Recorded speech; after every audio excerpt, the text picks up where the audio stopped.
a sketch artist? If there's no video. Do it.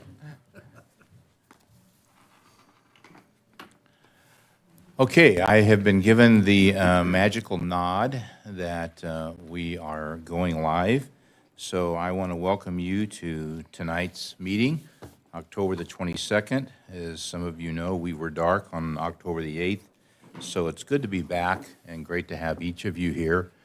As I said, please turn off the phones and make sure that any other things that may buzz, whistle, ring, or whatever are turned off. With that, the roll call, I'm pleased to indicate that, Madam Clerk, that all of the council is here and accounted for.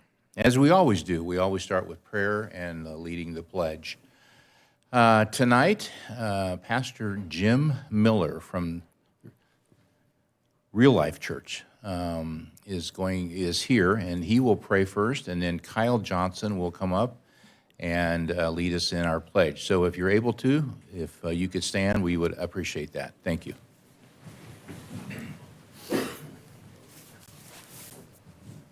Pray. Lord, we thank you for our home, and we ask that you'd bless this city. Bless those who govern, those who police, those who organize, and those who teach. And may this be a place of safety, a place of grace. And in the weeks to come, may this be a place of peace and unity, so that in the diversity of the world that you have created, we might love one another the way you have loved us. We pray these things in Jesus' name. Amen. Amen. Kyle, if you would, please. Everybody can please place their right hand over their heart, and let's begin.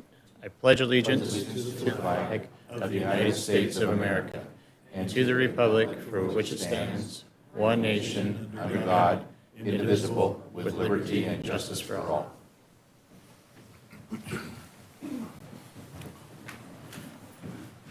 Thank you, Pastor Jim, and thank you, Kyle, for doing that. As all of you know, school has started. Actually, the first quarter, I'm told, is done, and they're shaking their heads like, whew, at least I think it's done. So we've been in school for a little bit, but this is the first time that we've had our students come and give us an update, and it is always good to hear from them. They will be up here someday, and it's just wonderful to hear the excitement that they have about everything that's going on within their schools. So let me start first with a veteran, Alexa Straight from St. Lucy's. She was the rep last year and enjoyed it so much, and our gifts were so cool, she fought to be the rep again. Now, I'm just making that up, but she's No, you got it, exactly. Yeah. That's what it was. So thank you for being here, and it's yours. Thank you. Thank you for the introduction. Good evening, Mr. Mayor Thompson and esteemed City Council. My name is Alexa Straight, and I'm the student rep for St. Lucy's. I'm a senior on ASB, four-sport varsity athlete, AP student, ambassador, Benedictine leader, and a proud regent. Back in early August, staff and students were active on campus to help prepare for freshman orientation on the 9th. The following week was our welcome week, where we celebrated our return to school with activities such as our traditional lunch on the lawn. This year, we had a taco guy, a water balloon fight, and a visit from the Glendora Fire Department, who cooled us down. That Saturday, the 17th, was our tri-school First Chance Dance. This Boogie Bonanza was hosted by Lucy's, where we saw the highest attendance for this dance yet. Students were invited to participate in helping Glendora PD with their active shooter drill on our campus. It was a great opportunity to learn emergency and health safety, such as our certified Stop the Bleed training, and we are so thankful to Glendora PD for their dedication to our safety. St. Lucy's also hosted our Coffee with the Community, where we invited those who help our city to breakfast. We are thankful to those in and running for office who were able to attend. Our Toy Story ASB closed out September by hosting our Fall Sports Rally, our assembly to celebrate our athletes. This was centered around class versus class competitions such as a relay, Just Dance, and class cheers. September was a faith-focused month, with freshman, sophomore, and junior retreats being held on top of an active mass schedule. This has helped us to solidify our Catholic identities as a community. Clubs also started following our club day on Friday the 13th. We saw over 30 dedicated clubs ranging from service to career focus to cultural to interest-based. It was an overwhelming success, and it provides a strong way for students to get involved within our school. On September the 14th, our girls enjoyed our father-daughter dance. This formal dance included professional pictures, food, and a rose ceremony for the seniors. It was a night of great memories for all the students and their beloved fathers. From September into October, the tri-school community has celebrated homecoming. At Lucy's, we commemorated the dance with a Spirit Week, with certain days being tied to the Pirates of the Caribbean theme. On Saturday, October 5th, we came together at Damien for a night of music, dancing, food, games, and pictures. Congratulations to our homecoming court, especially the King and Queens. On October 9th, our school hosted a PSAT for the students. This provided an opportunity for students to experience the upcoming SAT, except for seniors who got the day off to work on college apps. The following weekend, Lucy's Basketball hosted our first ever pumpkin patch. This event was an immense success for the families who got pumpkins, the clubs who hosted booths, and the athletic program who ran it. We hope to see Glendora back next year. This week, Lucy says no to drugs by celebrating Red Ribbon Week. Themes are picked each day to remind students that drugs are a current, severe issue within other schools. Today, our future is too bright for drugs as we all wore neon attire. On Friday, we will host a rally for our students and visiting middle schoolers. Here, we will show our visitors how our school works before hosting an assembly with a students versus staff volleyball game. Speaking of sports, we are so proud for our fall sports who are wrapping up their seasons pretty soon. Our winter sports are about to begin their practices and have already had games scheduled for the upcoming month. Similarly, St. Lucy's is preparing for our annual boutique on November the 17th. This is a great way to kick off the holiday season, get your Christmas shopping done, by visiting our many booths, delicious food, and live entertainment. All of Glendora is formally invited, and we can't wait to see everyone there. Thank you so much for having me tonight, and I can't wait to present our activities throughout the year. Have a good night, stay safe, and God bless. Great, thank you, Alexis. Super job. Now, the next two are brand new, so just greet them, have warm vibes. So Amy's going to come from Whitcomb, and Amy, you're going to do a great job, and it's great to have you here. Thank You have a wonderful school. Thank you. Hello and good evening. My name is Amy Vargas, and I am a school representative for Whitcomb High School. I am a part of ASB, as well as known as Leadership, and I am also an A+ student on top of my grades and hoping that these city meeting councils go really well. Events on our campus. We started off the year with the new cell phone policy. Students are required to turn their phones at the beginning of the period and will get it back at the end of the period. This allows all distractions to be let free for a learning environment. Students show that limiting cell phone usage improves students' mental health. Whitcomb has joined the San Gabriel Valley Athletics League this year. We play other alternative schools in the area. We will be playing 5 sports, including flag football, soccer, softball, basketball, and volleyball. So far, Whitcomb has an undefeated streak this season. We hope to continue our winning streak and, more importantly, teach good sportsmanship to our other students. We recently celebrated homecoming and had a nice event where students elected a court, and had music, food, and photo booth. Our leadership students have volunteered and are continuing to volunteer at Shepherd's Pantry monthly. It is a great way to give back to the community. They are looking for other opportunities to volunteer. We will be celebrating Dia de los Muertos on the 31st. We will be having some fun activities, including face painting, making paper flowers, and creating an altar. We will be sharing the meaning of celebrating while having a good time. Student recognition. We continue to focus on our attendance and give incentives for good attendance, including Wildcat of the Week, athletic participation on and off campus. Our quarterly recognition brunch is scheduled for Thursday, October 24th at 10:15 a.m. Students who have earned a 3.0 for the first quarter will be recognized along with our August and September students of the month and students who have perfect attendance. Our school recognition. Whitcomb was recently selected for a visit by the Model Continuation High School Committee, which is a great honor. We are hopeful that this visit will result in our school being recognized as a model continuation school. Our upcoming events are Citrus College CTE Expo Field Trip for all seniors on October 25th. The Model Continuation School will visit us on November 4th and 5th. We hope you guys have an amazing night as well, and God bless. Thank you. Didn't she do a great job? First time, nervous. Amy, you nailed it. So thank you. Thank you for doing that. And I believe we have an event at your school on Thursday of this week, I think. we have a brunch, right? So, so we will see you there because it's honoring students just like you. So thank you.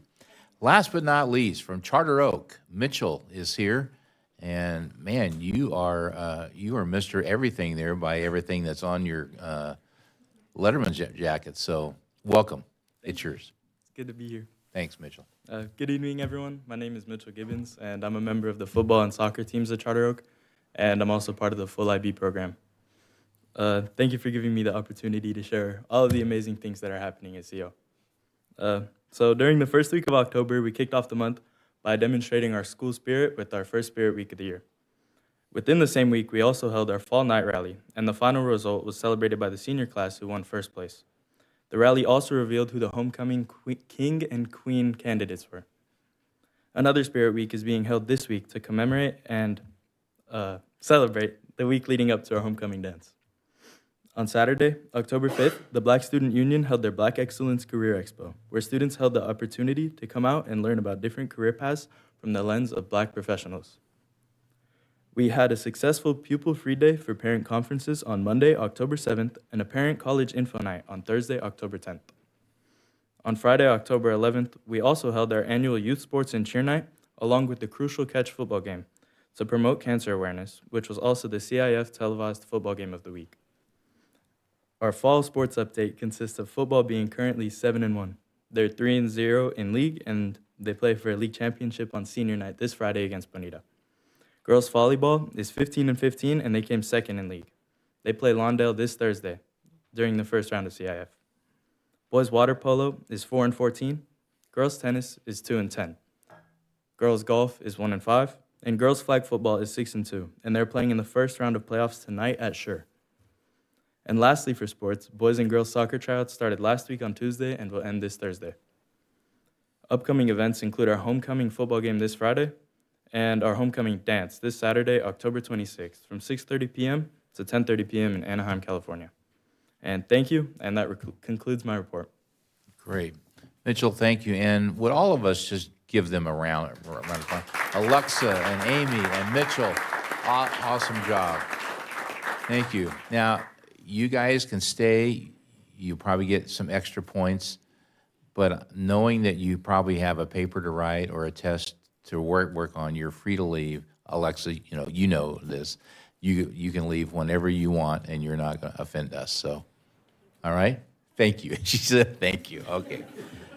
Okay, does anybody want to reorder or add to the agenda?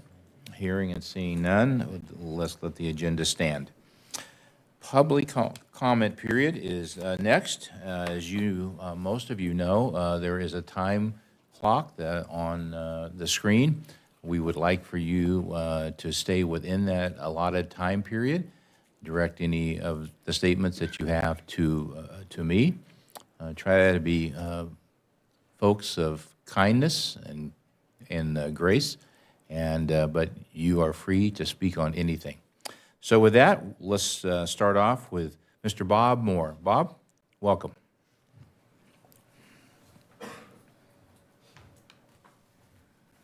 Measure Z is a $3 million slush fund. It does nothing for the unhoused. You, the City Council, have complete discretion how it is spent. No oversight, no auditing, no transparency, no accountability. By deception, you use red herrings and rouges to confuse the voting public, inferring that this measure will be used exclusively for the unhoused, even bringing up county measures that are actually earmarked to exclusively help the homeless. You intentionally confuse the voters. Measure Z is a $3 million grab from our pockets into your pockets with no strings attached. It's a slush fund. We don't know how this money will be spent, but you're not going to spend it on the homeless. You hate the homeless.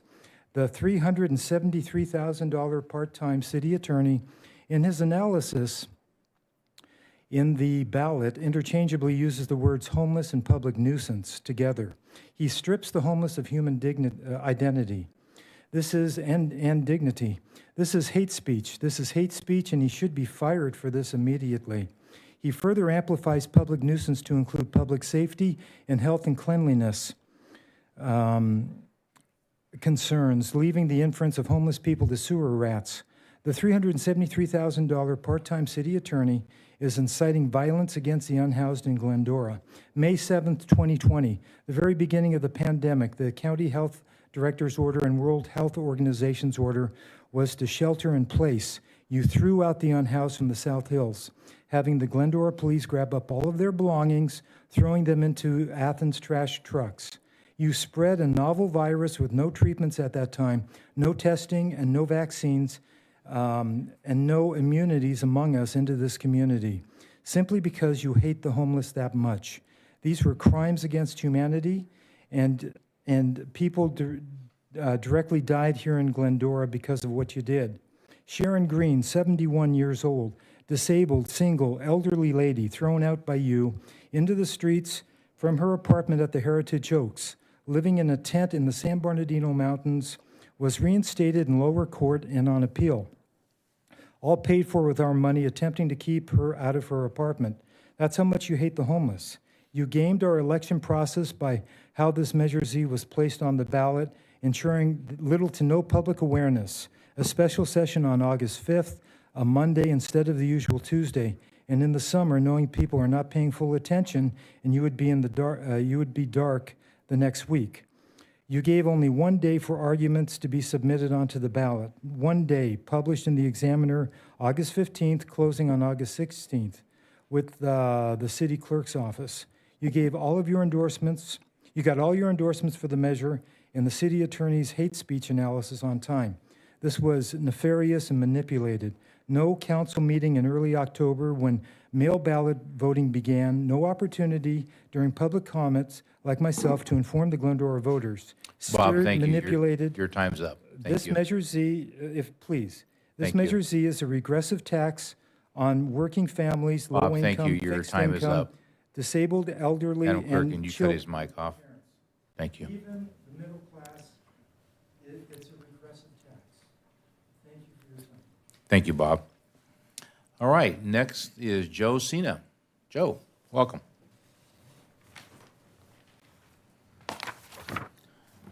Okay. Well, thank you very much, everybody. My name is Joe. I'm the president and CEO of the Glendora Chamber of Commerce, and my name's on Measure Z. As the backer of it. The chamber is a busy place. We got a lot going on. I'll just kind of go over some of our upcoming events that are on our calendar. This Thursday, if you're interested in a networking trunk or treat, I don't even know what it's going to be like yet, but it's a trunk or treat this Thursday at Stacks on 66. Going to do some networking there. They're also working on our holiday mixer first part of December, and we're going to do a business with AI and business workshop with a very talented presenter. We're going to have it over at the BR Company, I believe on the 2nd of December, or 3rd of December. Other networking events, stuff like that, we're working on, and we're also working on our shop local contest that will start next month, where we're promoting shopping local to where every $50 someone spends, they can enter for prizes that we get from different businesses. Changing hats as the new manager of the bid, the 411, the complaint department and everything, things are going well. We're on track. We're helping with the stroll, the trick-or-treating coming up on trick-or-treat, on Halloween from 10 to 2 down in the village. We're going to have some fun stuff for the kids, pass out candy.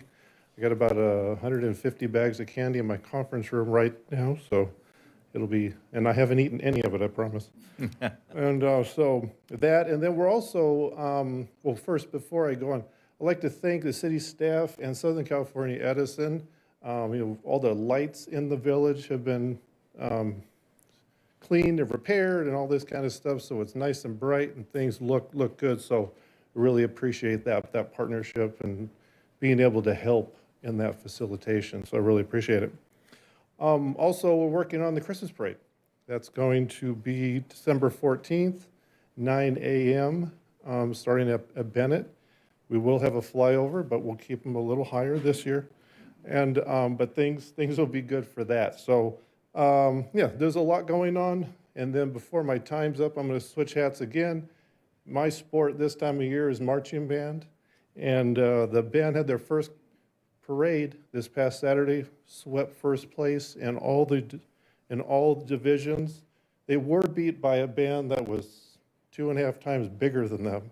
So, but only by 3 points. So, and then this Saturday, they have a double down in Anaheim where they do a parade and a field show. So we'll have a 14-hour day. So Wow. thank you very much. Thank you, Joe. Good stuff. Appreciate that. Next one is John Sharp. John? Welcome, sir. Thank you. Good to have you here.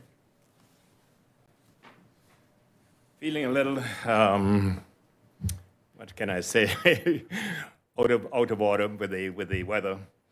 But anyway, my name is John Sharp. I'm a resident of Glendora. Been here for over 25 years. My late wife, Irene Paulson, was here for even a longer period of time and was an active member in the community. I belong to a senior group that plays tennis at George Mnuchin Park. We've been playing there for about 4 years, and we have never had a problem. The kids I know from Goddard High School, they do PT there while we're there, but we have been allowed to use one of the courts. There are 6 courts there, and they would use 5. However, this month, on the 7th of this month, an overzealous PT instructor threw us off the court. They wouldn't allow us to play on the 6th court while the kids were doing PT. And he called the principal of the school, and he came and spoke to us, and he called the police to have us not play there. I just found out that the school does own that property there at the park. And I was wondering, and they do have priority, I know, to play there, to do what they want. But I was wondering if something could be worked out with the school that we play their tennis while they're doing their PT. I mean, we're senior citizens. We're not a threat to the kids. And I thought that it would be okay if we do that instead of us going to Dawson, which is a problem. Finkbeiner used to have 2 courts, but now one was made into a pickleball court. So, and there are other groups that play tennis, other seniors. So I know that the school does have priority, since I found out that they own the property there. But if something could be worked out, that we play there early in the morning from 7, we go from 7 to 9 in the morning, 7:30 to 9. And I know the kids come there, but they don't use the courts all the courts. But this time we were thrown out. They wanted to use all 6 courts. So, but I don't know if you all could do something where you could have some arrangement or have us speak with the school that we can play there early in the mornings. So that's my problem. Right. And I'm speaking on behalf of the group. Sure. Well, thank you, John. And when we get done with this, I'm going to ask Adam to make a comment on that. And so stick around, and in 5 or 6 minutes, we'll Sure. circle back, okay? I appreciate you listening, and hope something can be worked out. Okay. All right. Thank you, John. Thank you. All right. The last card that I have is from Erica Landman. Erica, welcome. Hi, everyone. My name is Erica Landman.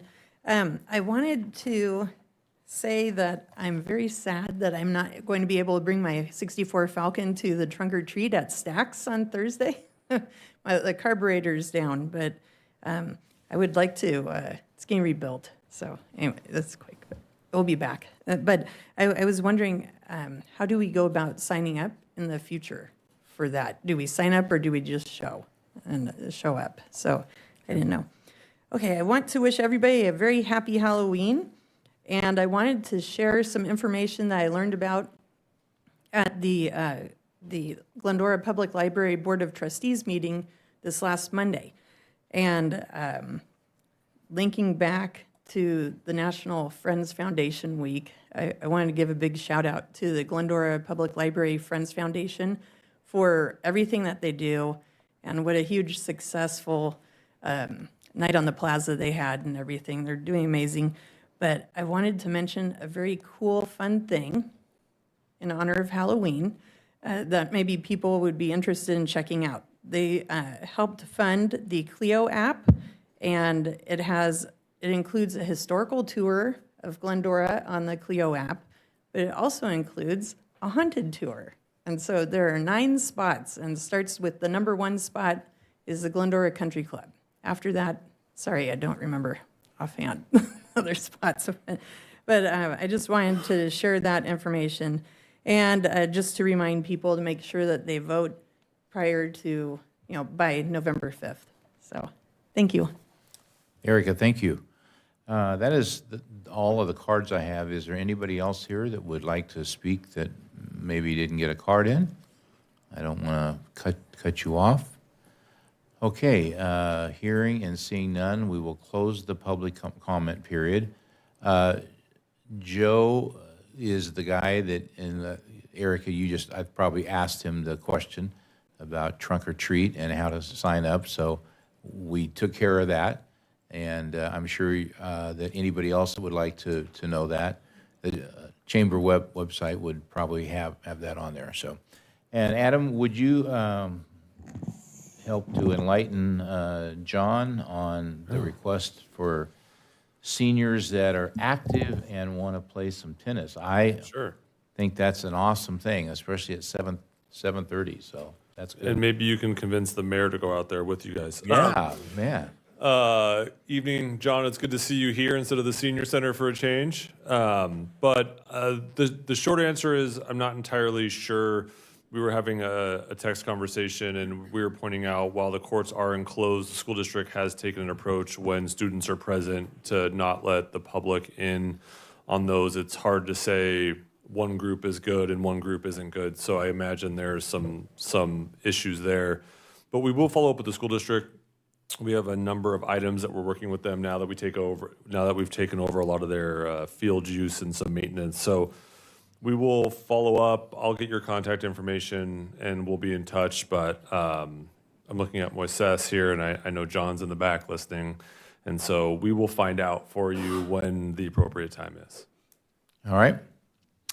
Adam, thank you. With that, we will go to member reports and statement, but usually I am last, but I'll kick it off this time.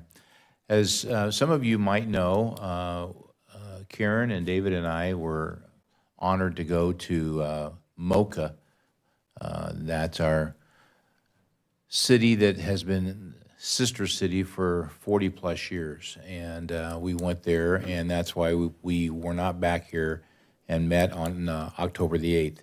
So I believe there is a slideshow and a video. I don't know what is up first. So Moises, do you want to guide this process and let us know what is up first?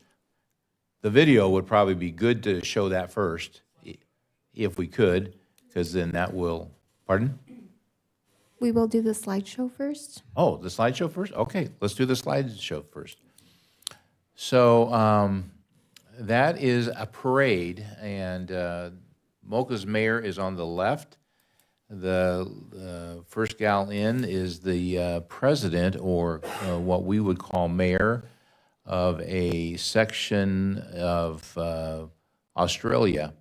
And the Aussies were there. They are a part of this. And then the next guy is Mayor Lin from Taiwan. And the next guy is me. And it was a half a mile parade. And a lot of people came out. Our whole team were able to march. And it was a wonderful day. So this was the first night. We were all kind of suffering from jet lag, but they had a tremendous time for us and presented us with gifts. we were able to receive this very, elegant.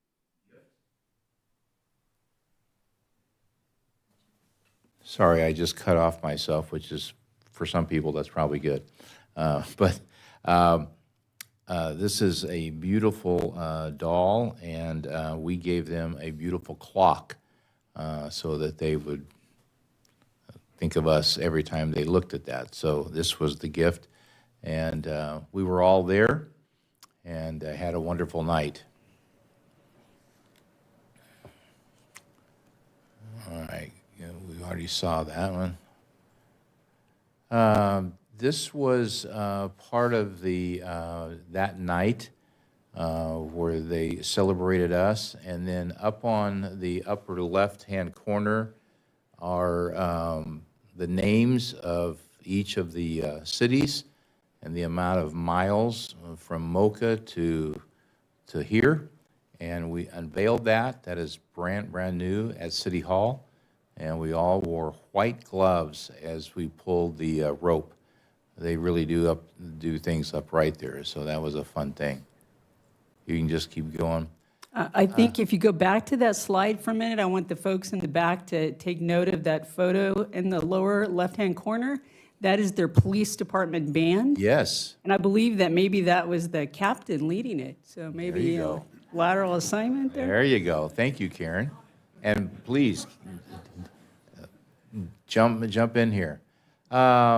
Prayed again, and it was a wonderful day. The weather was great, and so we marched, continued going.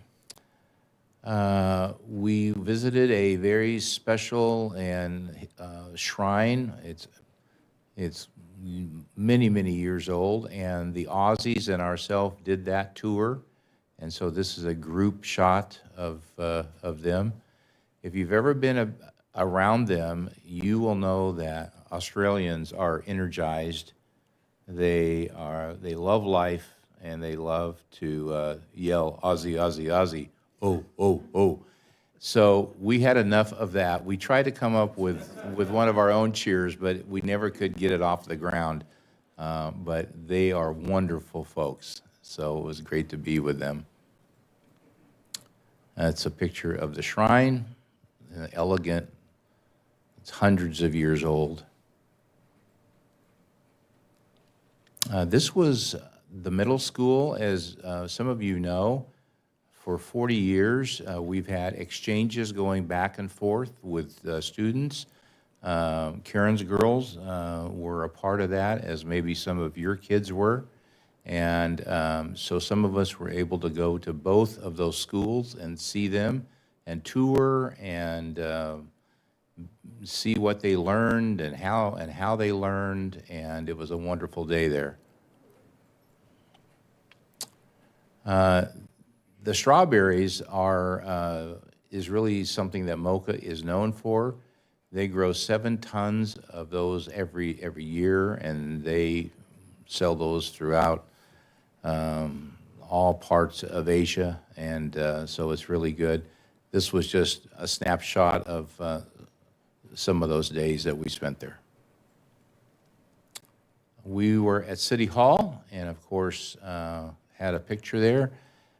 We took 5 of our team, and Moises and Valerie and Cindy and Steve, Marie, and then Hannah Davis, Karen's daughter, really led us all. She did incredible work in terms of making sure that we got there, lodging, tours, scheduling, everything, and so we were very blessed to have her there. And then Karen and myself and David are in the front row with the mayor and the spouses that we have. So that was a really great group of folks. This is the inside of their city hall. The picture on the far right is the dais, and I was privileged to sit there, and then we took a group shot, and They just built that. When I was there 5 years ago, it was going to be built, but it is now built, and it is really an amazing place. Really nice. We did some cultural things. We went to a sake place, and we behaved. We sampled, but we were able to walk a straight line. I just want you to know that we were never stopped or questioned. The chief is back there making sure that we were. And then we went to a cotton gin sort of thing, and Karen and David and I and our team made, what would you call those things? Little coasters. Yeah, and so that was fun. Okay, and Moises, and is the video? So Greg Morton's got that. So this was shown in front of 500 folks as kind of a greeting and a welcome from us to them. So hopefully it comes up.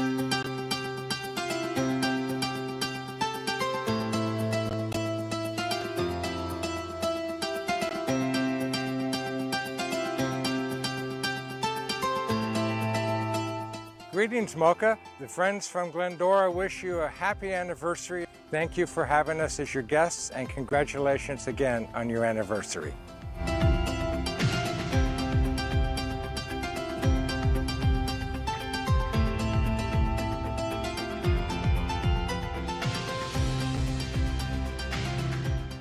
Happy anniversary, Mocha Japan. Thank you for your many years of sister city relationship, and we're looking forward to many years to come.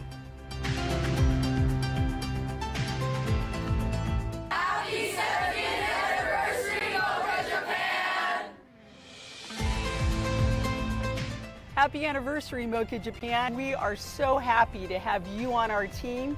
With you on our team, we are always going to win.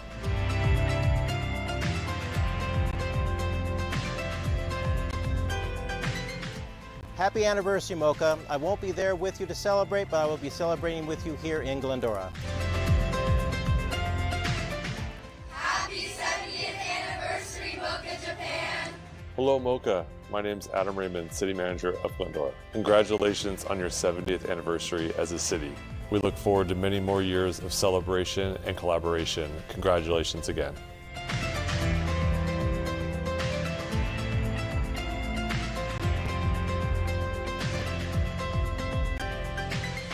Happy 70th anniversary, Mocha Japan. From everybody at the Glendora Police Department. As mayor, I just want to say a heartfelt thanks for the enrichment that you have given to us for over 3 decades. We congratulate you on this special event and this special year. Best of luck. Happy anniversary, Mocha!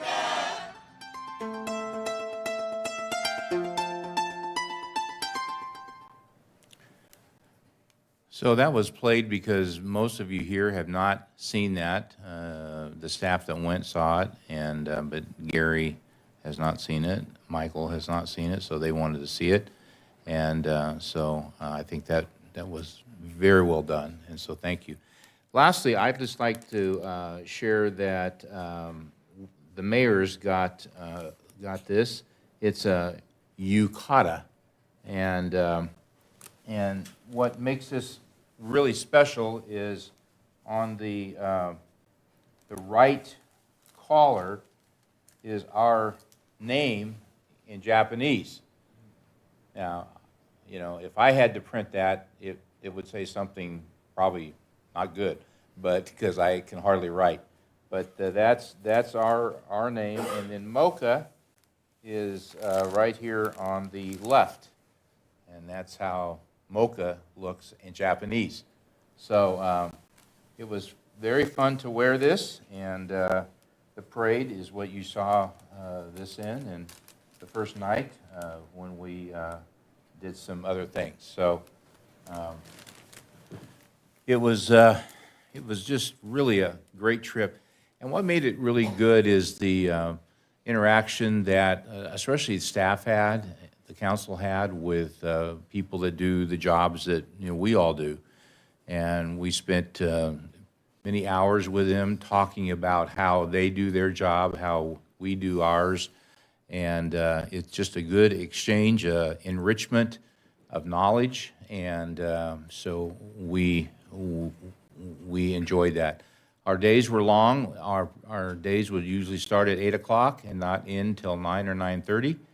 Dinners were every night, and dinners were 2.5 hours long. And some of that was long because interpreters were interpreting all of the back and forth that we said. But we were respected, and they welcomed us with their grace, and they are humble folks, and we just think the world of them, and I would say that they would say that about us. So I will start off with Karen. Karen, do you want to add whatever you want to that, and then whatever else that you had? Thank you, Mr. Mayor. Now, also joining us were, as you mentioned, representatives from Glendora Sister City Association, in addition to Hannah, Miyoko Nakano, and then also Mateo was there representing them. So we were very thankful to have those folks be part of it. Now, as you said, the hospitality and kindness that was shown to us was tremendous, and what a valuable opportunity we had to have that interaction. Having sister cities reminds us how small the world is, also provides us that opportunity for cultural awareness, for sharing of ideas.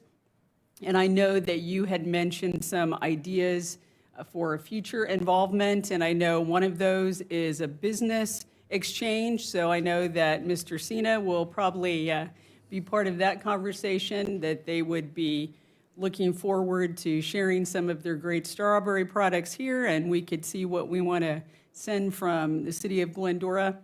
But it definitely was a great learning opportunity, having our city staff have an opportunity to talk to their peers there, to learn from them, to see how they do things there, so that there's a sharing of ideas as well as building friendships, and then helping us to look ahead to the future of how we can continue to learn and build those friendships with MOCA as well as with Merida, Mexico. It's a great opportunity, and I'm sure that you will mention at some point that we are wearing pink tonight in recognition of Breast Cancer Awareness Month.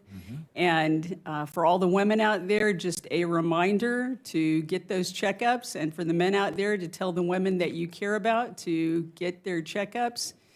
Prevention is a big part of that, and so just a reminder to do that, not only thinking about that in October, but every month, that it's important to take care of our health. And then tonight also we'll be recognizing Red Ribbon Week and the importance of that as well. So with that, turn it back to you. Thank you, Karen. David, since you were on the trip, add whatever you want to add. Thank you. Yeah, there you go. Sticky button.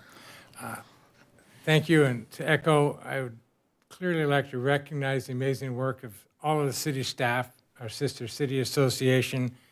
Their preparation, guidance, tutorials to help us navigate were amazing, spot on, and hopefully we did them well.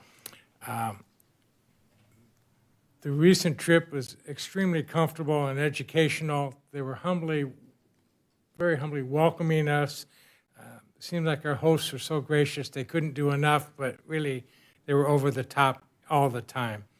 It was amazing to see the leadership and their facilities and how they operate. To get to explore the region a little bit was great. The whole time I was wondering, gosh, how can we reciprocate with such a delivery of a good experience on their next visit to us? So we'll have some planning to do if that happens, and I look forward to it. Second item, this last week, Michael and Karen and I attended the League of California Cities annual conference in Long Beach. a great educational and networking opportunity to learn about what other cities in the state are doing. Believe it or not, we all have similar problems. They're not all the same picture, but quite similar. So to get to learn what some of those solutions are and how they direct it, where funding might come from for tools and solutions, is a great opportunity to incorporate some of those into our best practices as we move forward in decisions and discussions for future times. Lastly, I'd like to report on the continuing status of our project on Arrow Highway and the quality of life improvements and the related services and solutions that continue to improve what was not such a good condition for many years. I'm pleased to report that as recently as a look yesterday, the services and the work and the successes are holding true. The service partners continue to monitor and maintain this success. I want to give a huge shout out to a person who bravely took my calls, listened and responded to with guidance to my ask and of how and who we can get to do this and get our help. We're a very fortunate city in that we're represented by a county supervisor who works for us. And they know that. And this supervisor, Catherine Barger, surrounds herself with a team of people who know that they also want to and do diligently work for us. And they don't go out and seek trophies and name tags and signage. They want to do what's right for their communities, and they are fabulous for that.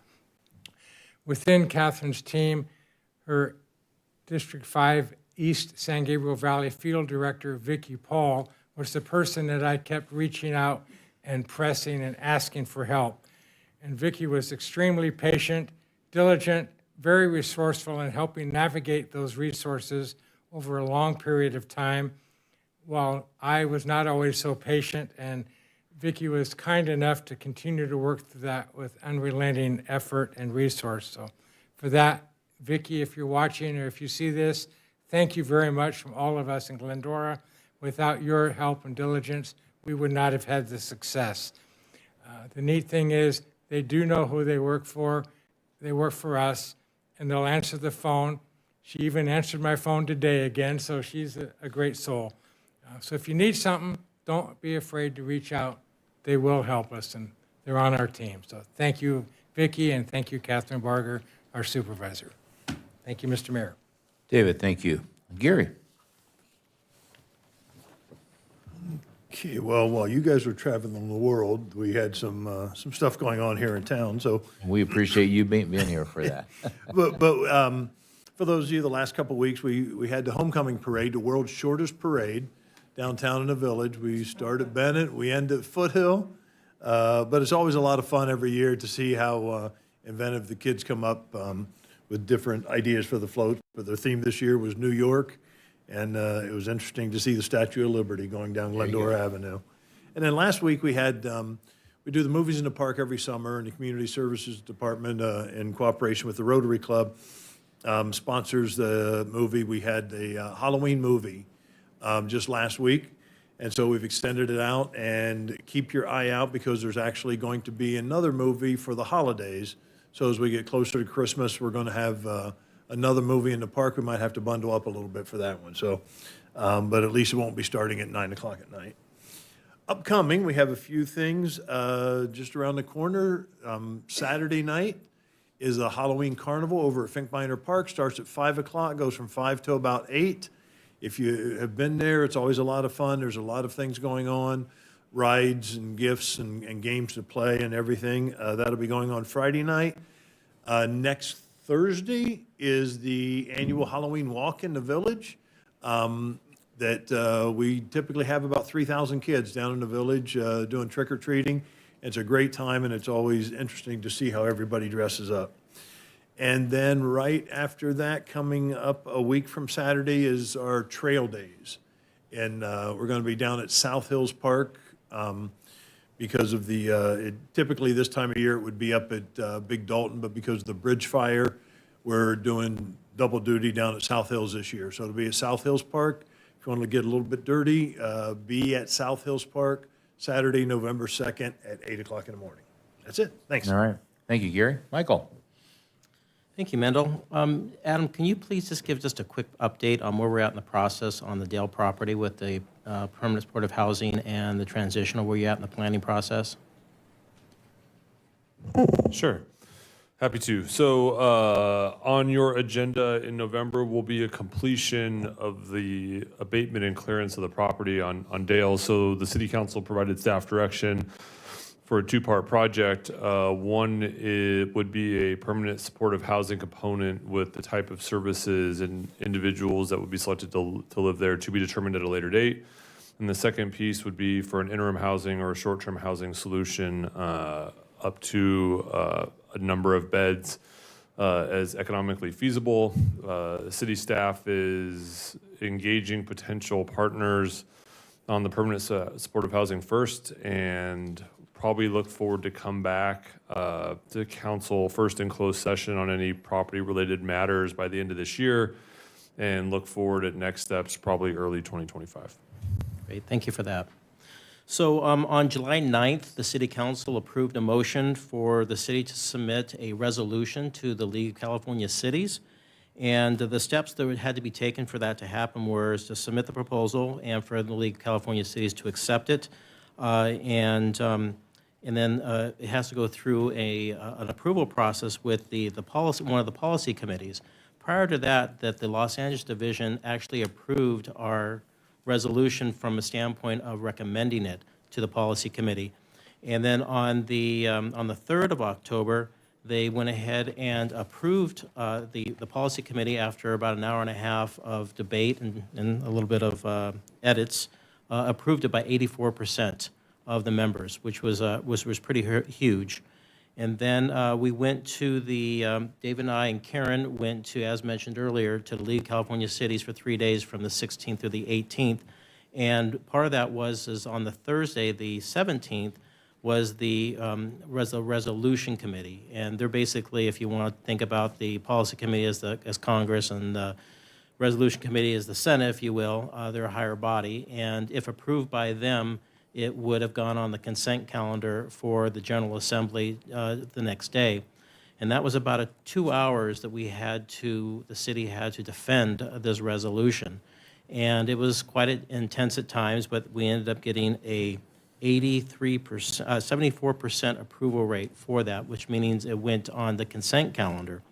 The next day, we had the General Assembly, which they had to have a quorum, and the quorum was based on how many people registered that were delegates and how many people showed up. I don't know what the maturation was, what it was supposed to be, but I think it was well over 200. I think they had to have as a quorum, somewhere around there, 200, 230. They fell short by 17. And at the beginning, then we had an individual, another council member that challenged the resolution and fell short of the votes needed to overturn. It had to be a majority of the votes and fell short of that. Then we were told basically that if since it fell short of the majority of the quorum, whatever we did was going to go to as a recommendation to the executive board. Otherwise, if it wasn't that, it would have been passed and moved forward.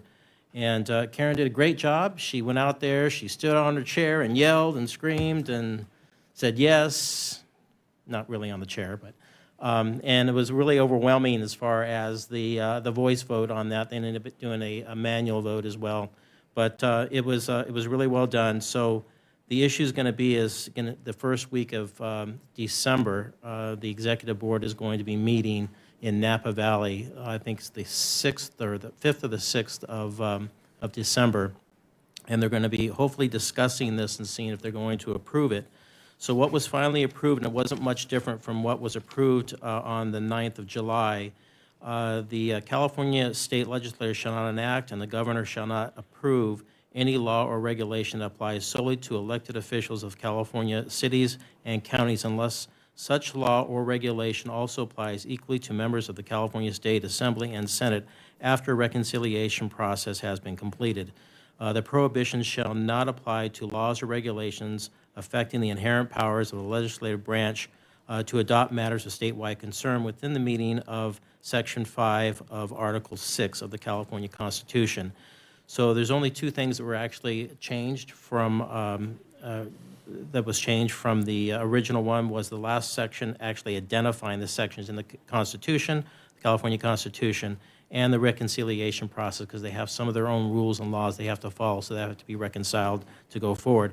This doesn't mean a whole lot necessarily, unless this turns into regulations or a bill of sorts. So, it's aspirational at best at this point in time, but we had to get past this next step so we can maybe find a legislator that will take it on. My thanks is to Al Winder that actually helped a lot, and Danny helped with the initial language of this, and Bill Winder as well. He helped help us usher this through, and they did a great job with that. And that night on Thursday night, you also hosted a dinner for us with 160 people, I think it was. And it was really well attended. A lot of folks had a good time, and we had some spirited debates with some of the folks at our different tables and all that, and everyone had a wonderful time. So again, the next meeting will be in December, first week of December, and hopefully the board will take this on. They will vote to move it forward. And just to give a little fun fact, the League of California Cities, there's 483 cities in the state, and there's 474 cities that belong to the league. With that, thank you, Mayor. Michael, thank you. Just a couple things quickly. In 2 weeks from today, I hope that each of us who are able to vote will get out and vote and take a friend. It is a right that citizens have, that we have fought wars for, and I would encourage each of us to go out and make sure that right is done. I think one of the most exciting times that I had on our trip was the police band opened it up with the anthem of America. And man, that was impressive. And I want you to know that every one of our team snapped to, they were, a Marine. And they stood up and hand across their heart, and it was an impressive thing. So, Chief, if you ever get a band going, that's the first song that you got to learn, because that was a very impressive time that we all shared. I also want to say thank you to John Aguirre and Annie Warner and their incredible team. Saturday was the Pumpkin Fest down at Heritage Park, and I was able to stop by, and boy, it was packed.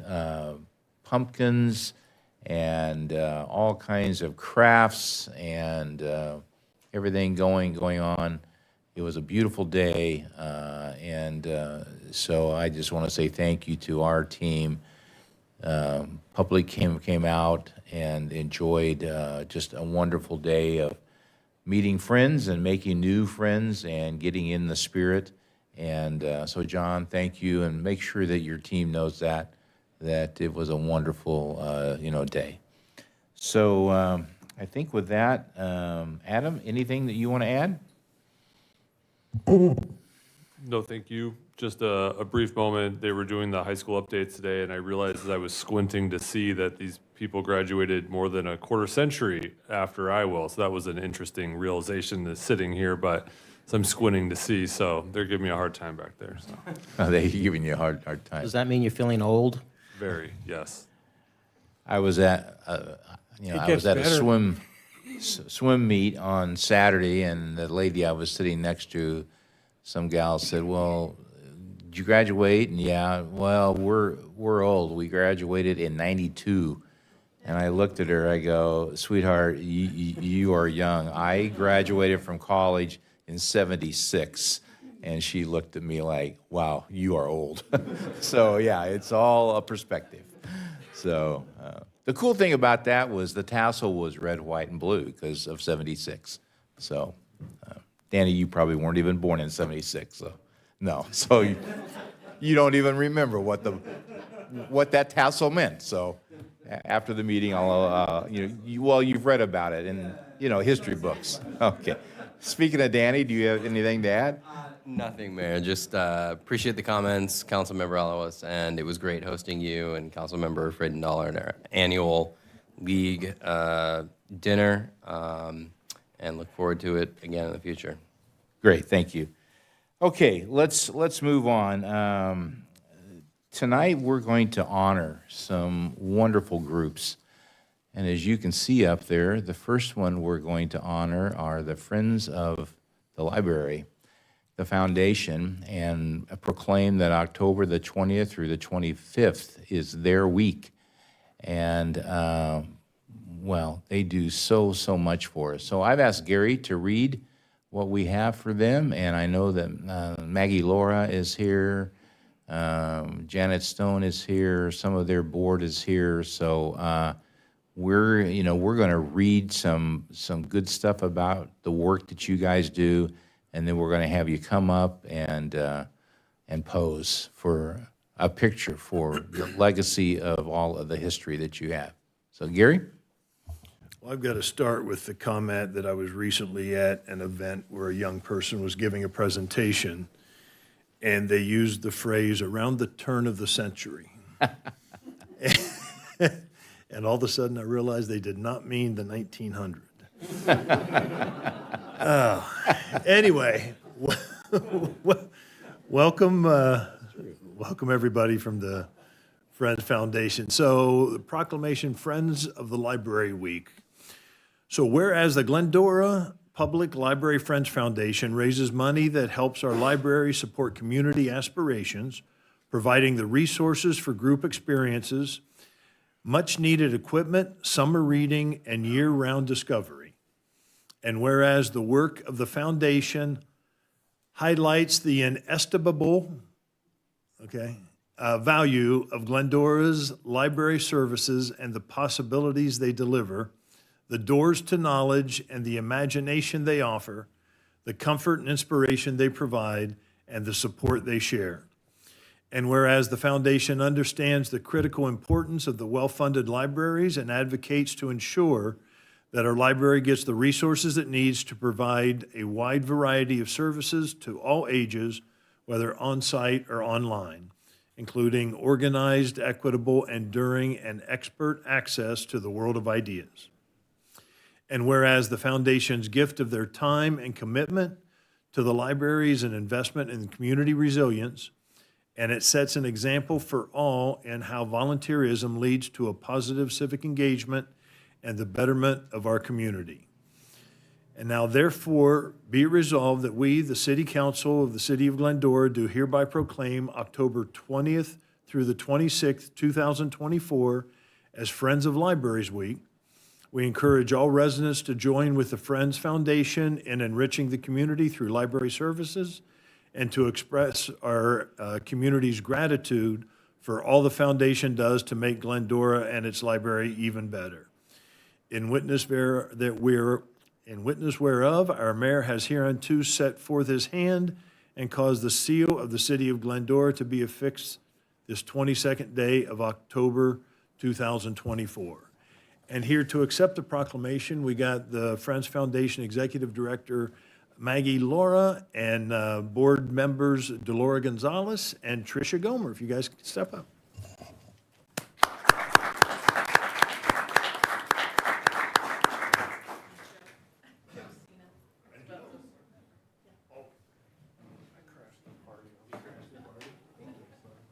Who's going to accept this other one? Who's going to accept the other proclamation? The chief. Chief? Make sure it's the chief. Not the other one.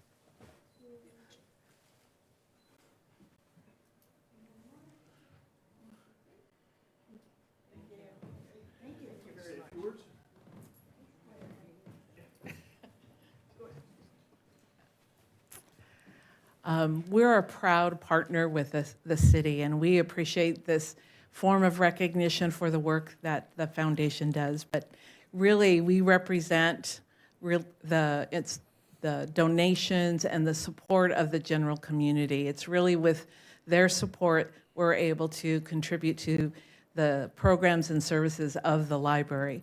We feel like we encourage and inspire the community to dream and to think and to imagine and to live their best lives. And so we appreciate this recognition.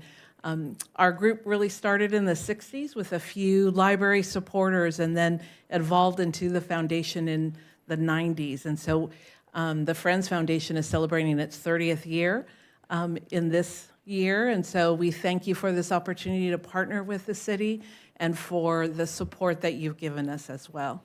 So thank you very much for this honor.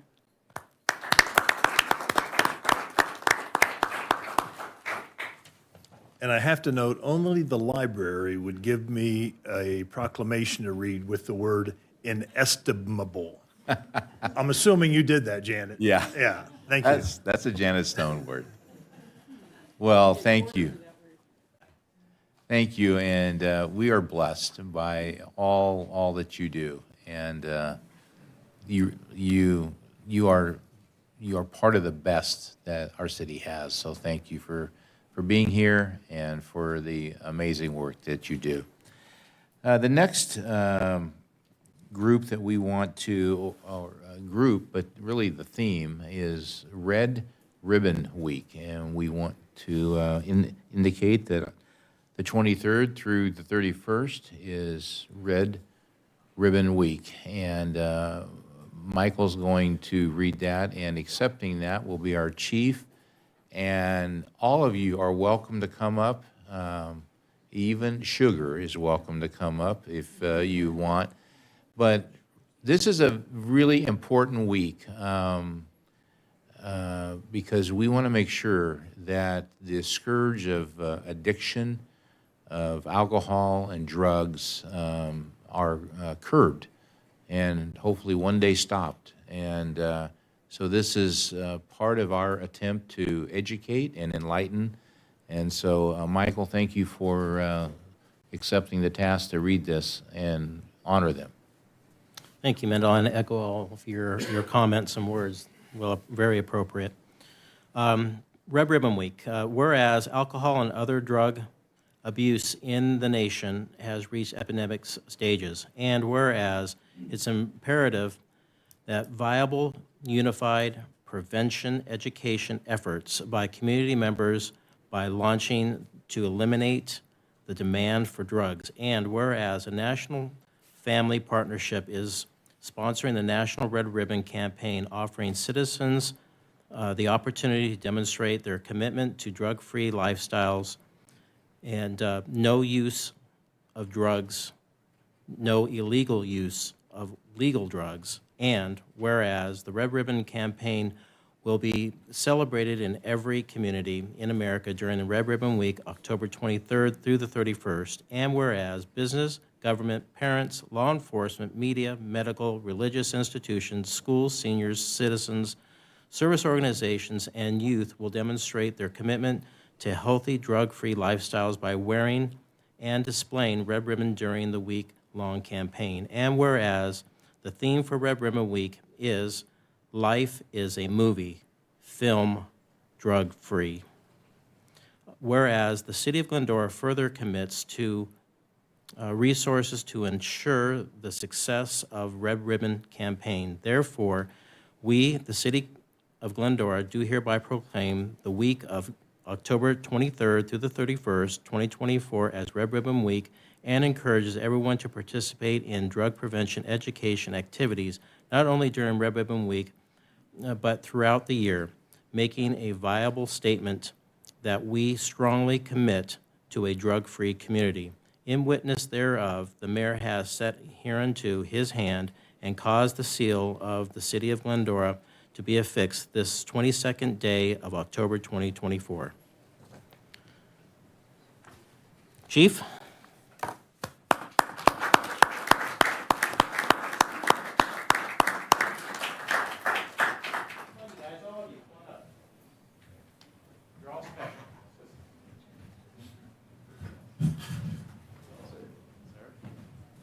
Come on, you two, too. Come on. Come on. Don't be bad.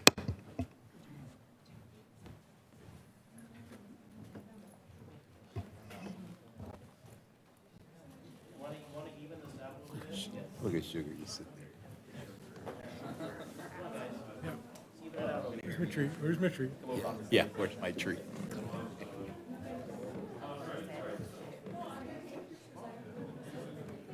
Hi, Sugar, look at the camera.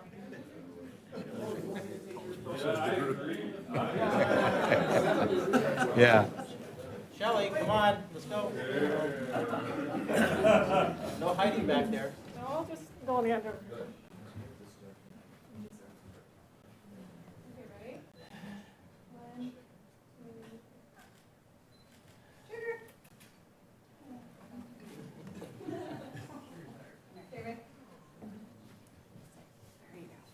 Okay.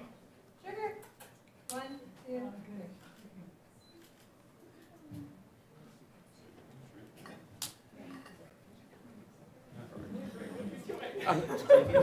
Trying to get a shot.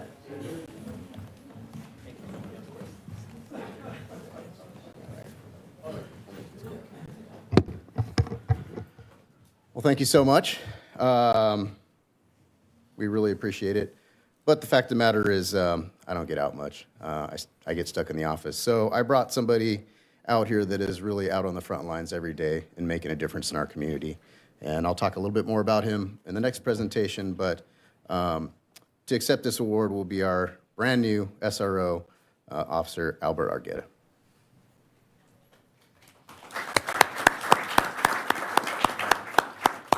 Well, it's my first city council meeting, so I don't really know what to say or what to talk about. But thank you guys for having me, Mayor and City Council. Appreciate you guys having me. I've been at the schools for the last few months, pretty much the start of the school year, and it's been amazing to be able to talk to the kids. And I'm excited for Red Ribbon Week next week. I remember at the police academy, we had to put down like our 5, 10, and 15-year-old goals, and one of my goals was to be an SRO. So I'm really happy that I've gotten to accomplish that here with Glendora.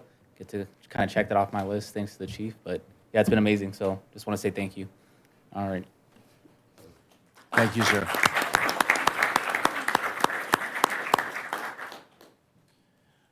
Well, thank you. You guys do an incredible job, the women and men that serve us every day around the clock. And we are thankful and blessed to have each of you here standing, in that a important gap. And so thank you. We appreciate that.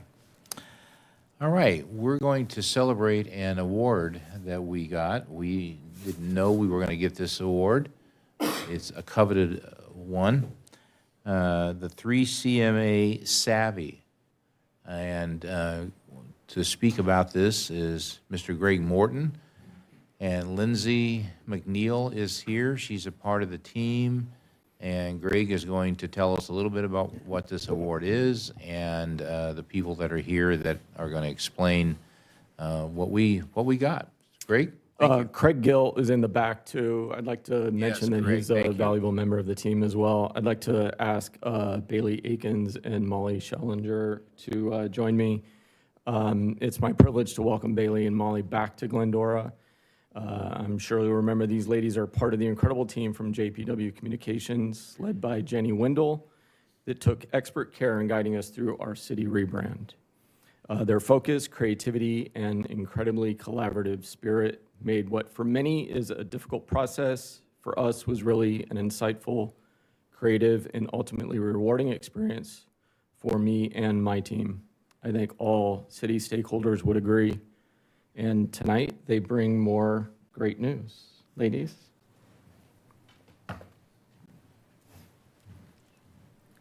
Thanks, Greg.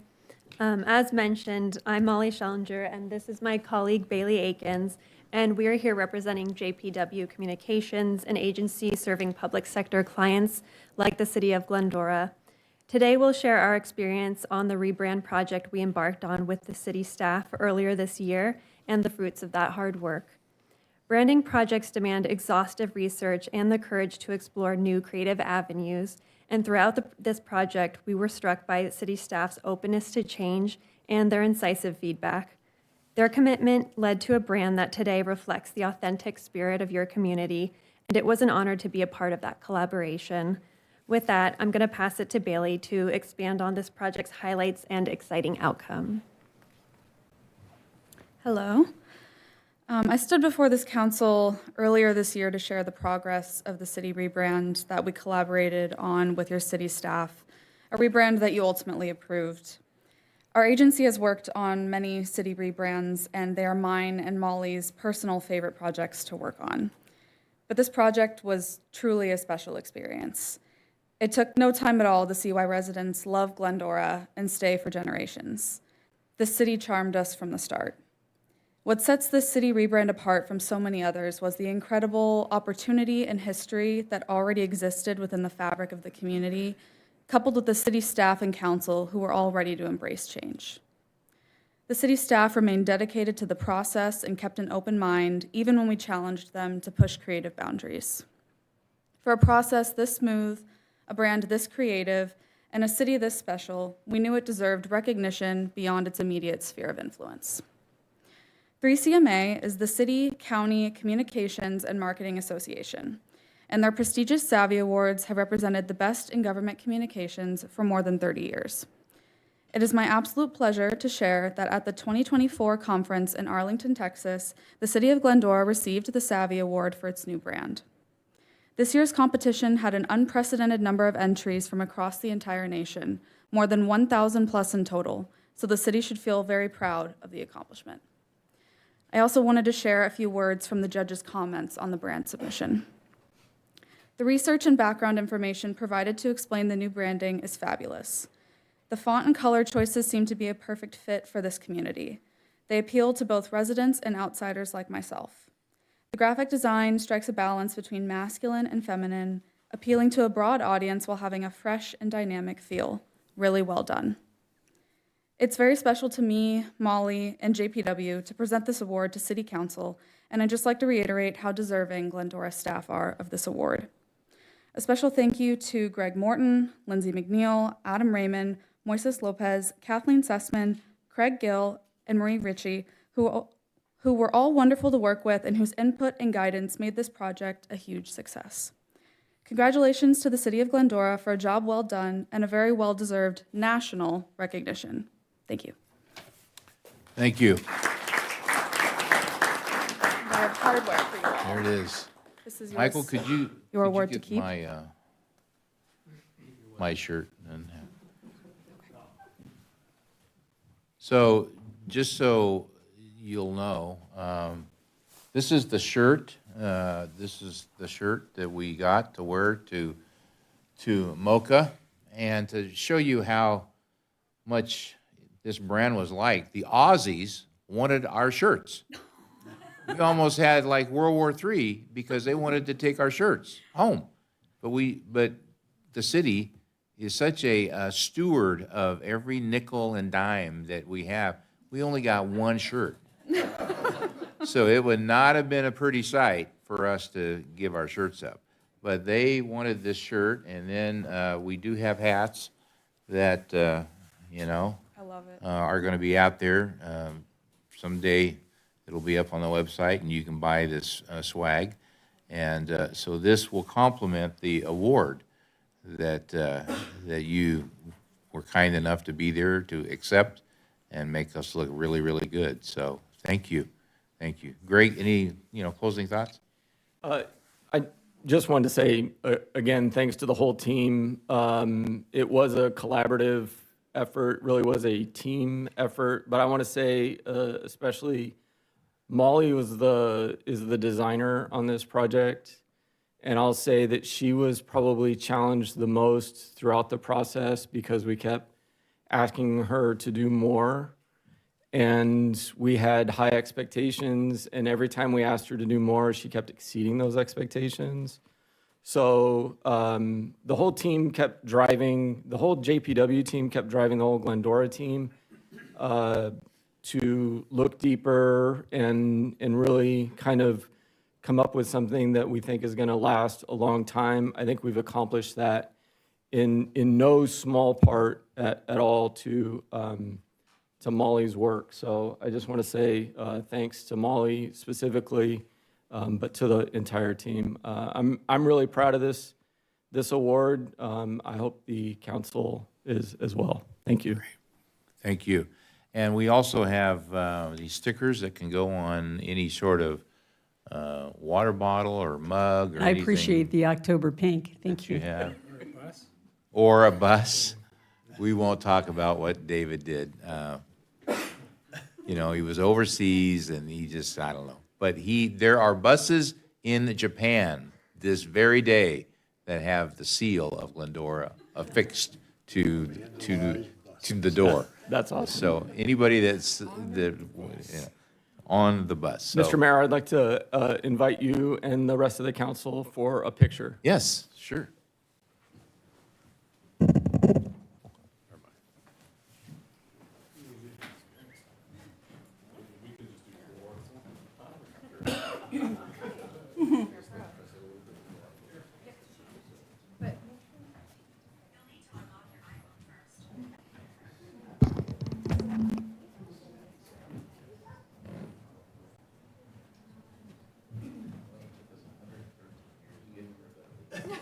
You got that.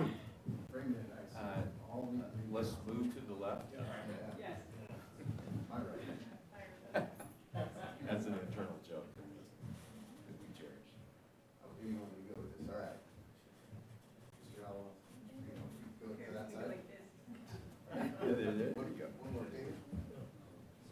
One more on that side. It's usually you. I guess we have to move to the right now. All right. 1, 2.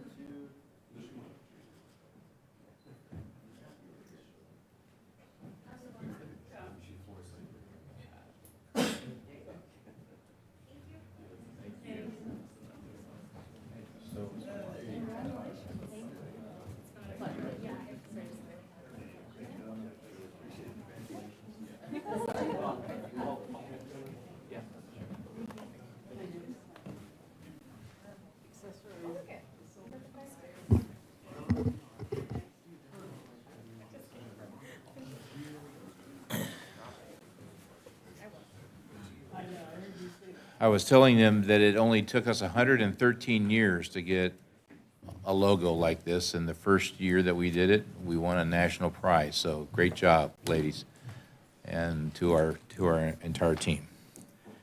Okay, this is moving ahead to an excellent report. It's always good to get an update from our chief. And Chief, you guys are doing an awesome job in an environment that's really, really hard.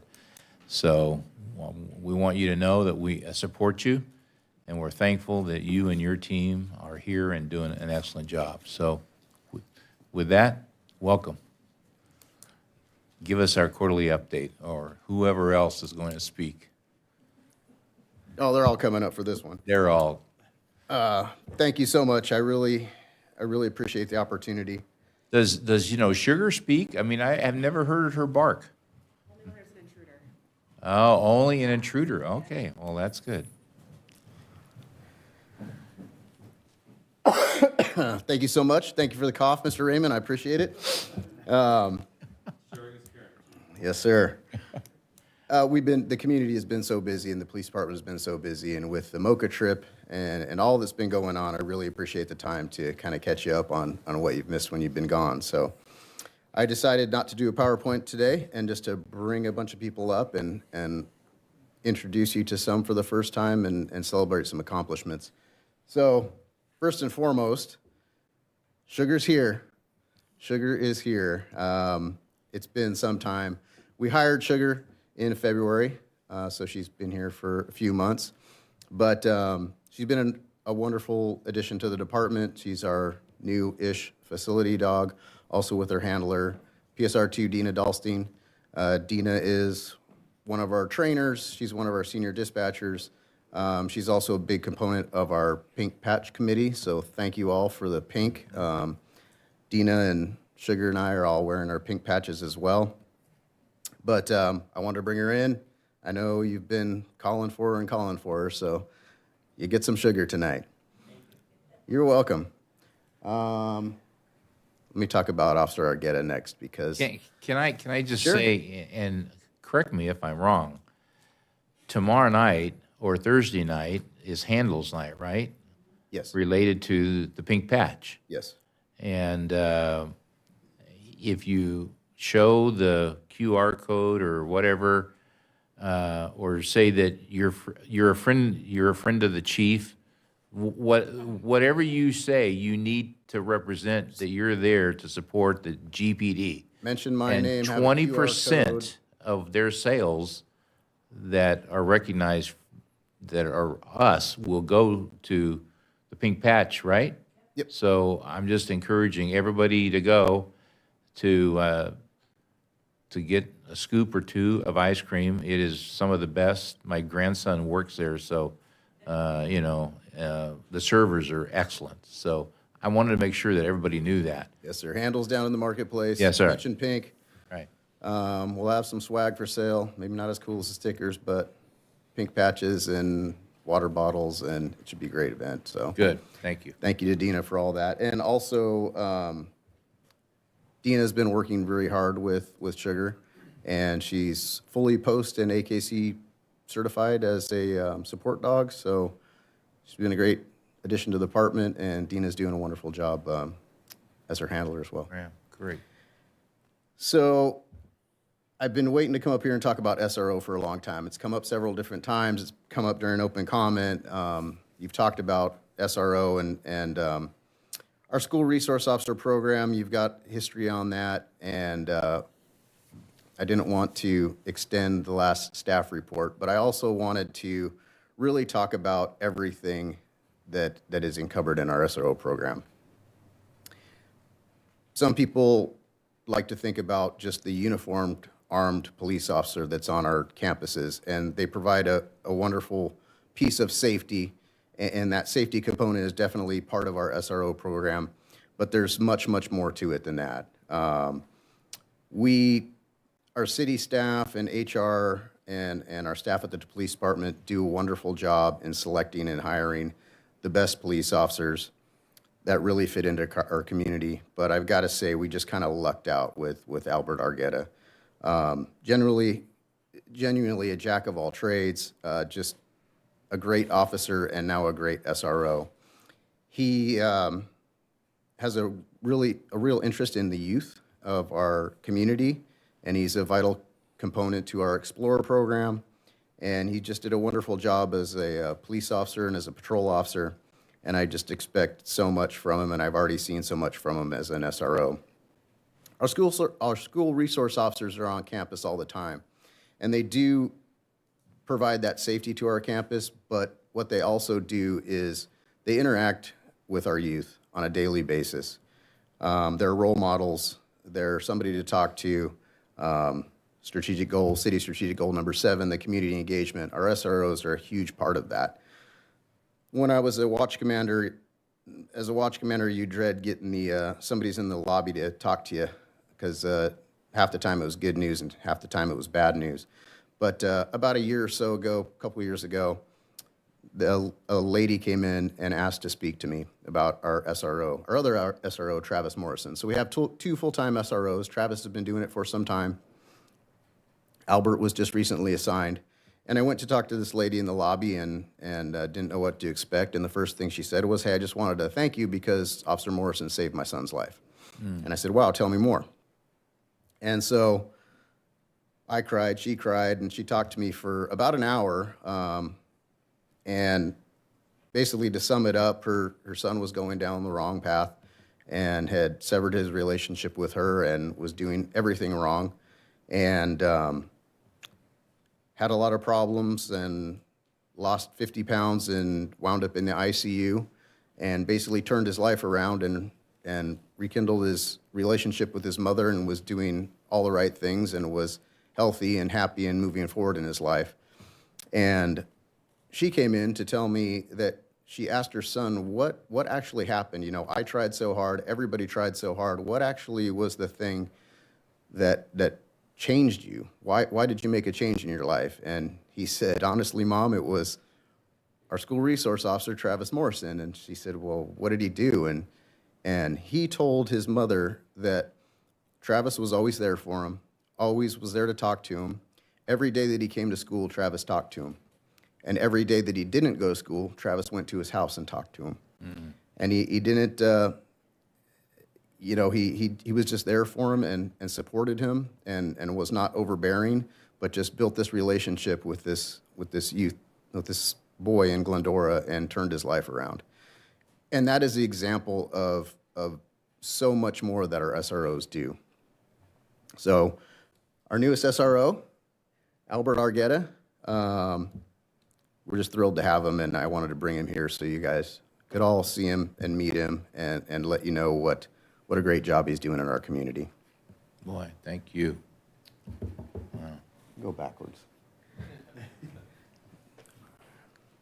All these people are so there for me all the time. So I'll start with Mark Reyes. So the three officers in the middle, we just promoted them all. So sorry that you missed the promotion, but with everything going on, I wanted to bring them here to the council meeting and reintroduce you to all of them in their new ranks. So Mark Reyes is always there for us. You saw he's responsible for most of the content on our social media, along with Sergeant Ward. And whenever I need help and whenever everybody else needs help, they're there for him. Lindsay hands me a camera that I have no idea what to do with, and Mark comes up because he's our social media guy and knows his way around a camera, and comes out and bails us out and takes a great picture for you. But Mark comes from a family of law enforcement. His father is a commander at the Sheriff's Department. Mark has been a wonderful addition to the police department. He's excelled in pretty much everything he's done. With his collateral duties of social media, he's also, along with, well, all of them, but I'll stick on Mark for now. Mark is a big component of our force training staff, which is kind of top to bottom. It's not just, we just don't shoot targets at a range. De-escalation, tactics, communication. There's a lot that goes into our use of force training program and keeps us away from our wonderful city attorney over here and limits our liability and really treat the community right when we're going through our training. So I'm proud to have Mark on all those collateral duties. But most of all, he was a wonderful police officer. He was a fabulous detective. And now he's one of our newest corporals out there in the field, watching over our younger officers and giving them experience. And then Sergeant Ward, Sergeant Sean Ward, also comes from a law enforcement family. Yeah, we make everybody feel old. So I worked alongside with Sean's father for many years before he retired, and his uncle also. But Sean is an all-star. He is also on our social media team. He actually heads our social media team, and he's also one of our lead instructors on our force team, providing all the critical training that our department needs. It's almost daily something is changing, and he's always out there. And I'm just so impressed when I go to a force training, and I feel so proud to have him come up and start a lesson and to speak in front of our staff. He just does an outstanding job. Also has done an outstanding job as a patrol officer, as a detective, and probably a couple more assignments that I'm forgetting. But funny thing is, his first 90 minutes, he got a very dynamic use of force pursuit, a very dynamic incident that happened in his first basically hour or two as a police sergeant, completely running the problem. I listened to it. I watched some of it after the fact, and he did exactly what I would expect him to do. A wonderful job and a great leader, Sean Ward. And then lastly, Alex Stein. Alex Stein, Mr. Glendora. I'm sure probably all of you are very aware of Alex Stein. So Alex is truly born and bred and raised in Glendora. The only time that Alex has not been a Glendora resident was when he left to go down to San Diego for a few years and go to college. Other than that, he attended elementary, junior high, and high school here in Glendora. His family, his wife, and his beautiful children, they all live in Glendora. And Alex is just another one of those do anything that you ask of him, and always there for everything. And Alex is our training manager, so not only is in charge of Sean and Mark with our use of force team, but all department training, top to bottom. No matter what it is, if it involves training, Alex is in charge of it. He also heads our drug recognition expert team, our first aid and external defibrillator program. Shoot, what am I missing else?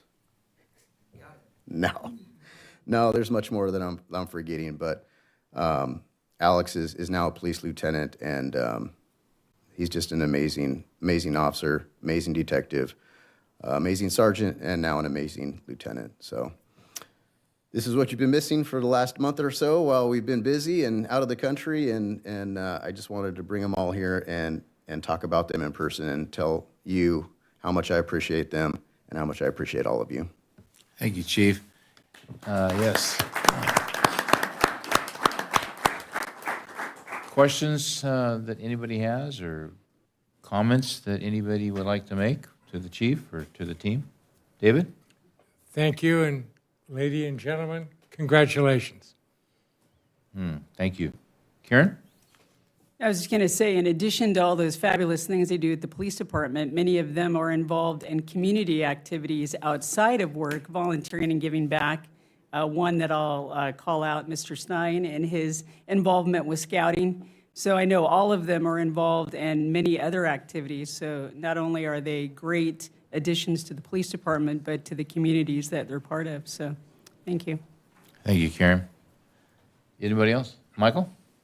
Chief, I hear an awful lot from the residents here, plus also the businesses, of how lucky they feel being in Glendora with Glendora PD. They feel very well protected, and you guys are friendly. You're out there in the community, and that's well deserved that you folks are getting that kind of a recognition.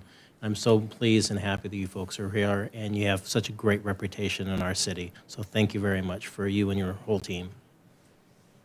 Great. Well, I just want to say thank you.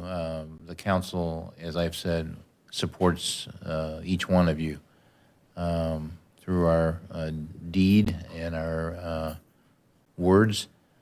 We are blessed to have you, and the past few months have been amazing with the fire and all that each one of you did 24/7. And then the house fire, that was a devastating experience for the neighborhood and for the family that the victims were, lost. And you guys, you handled that right on top of the fire or in the midst of the fire. And so we just want to say thank you and appreciate you guys. And I hope that you will make sure that everyone knows that and hears that.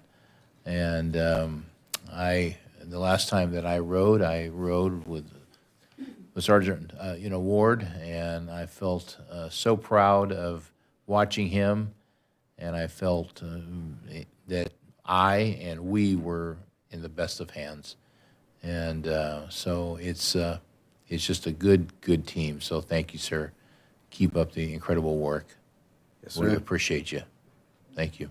All right. See you next quarter, and I'll go start to put the band together. There you go. Well, thank you. All right, Adam, I don't know how you're going to top that, but I'm not. That's true. That's not going to happen. It's really important, the strategic plan. The public needs to know that we have a robust strategic plan. If you ever want to see it, you are welcome to come in and sit down and see it. And accountability is very important that the city has for its plan, and the council wants that, and obviously gets it. So tonight we will get an update on where we are, and the council will have a retreat coming up on December 2nd and 3rd, where we will once again begin to craft our next plan. And it's not an easy task. There's a lot of work that goes into it. But the good news is the outcomes are very, very good, very, very strong. And you will see that tonight. There's an upcoming report on capital areas that we're working on that Bill will talk about, and all of that is a part of this plan. So Adam, it's yours. Sure. I think the mayor gave my presentation, so we can just wrap it up really quick. I know we've had lots of updates tonight, and as the mayor indicated, we have two pretty robust updates on our technology projects and CIP, and those are the big visible items that impact a lot of people. So really quickly, as the mayor mentioned, the city council will be participating in sort of the first steps of a new 2-year strategic plan in December. As we move into 2025, we'll begin to fill that plan out. I think it's important to remember that about 2 years ago, we started on the current 2-year strategic plan. That resulted in 7 goals, implementing a strategic economic development, financial stability and sustainability, employee development and retention, enhancing and modernizing the organization, improving and maintaining infrastructure and facilities, implementing a strategic homeless services, and community engagement and presence. Those 7 goals equated into 49 major objectives.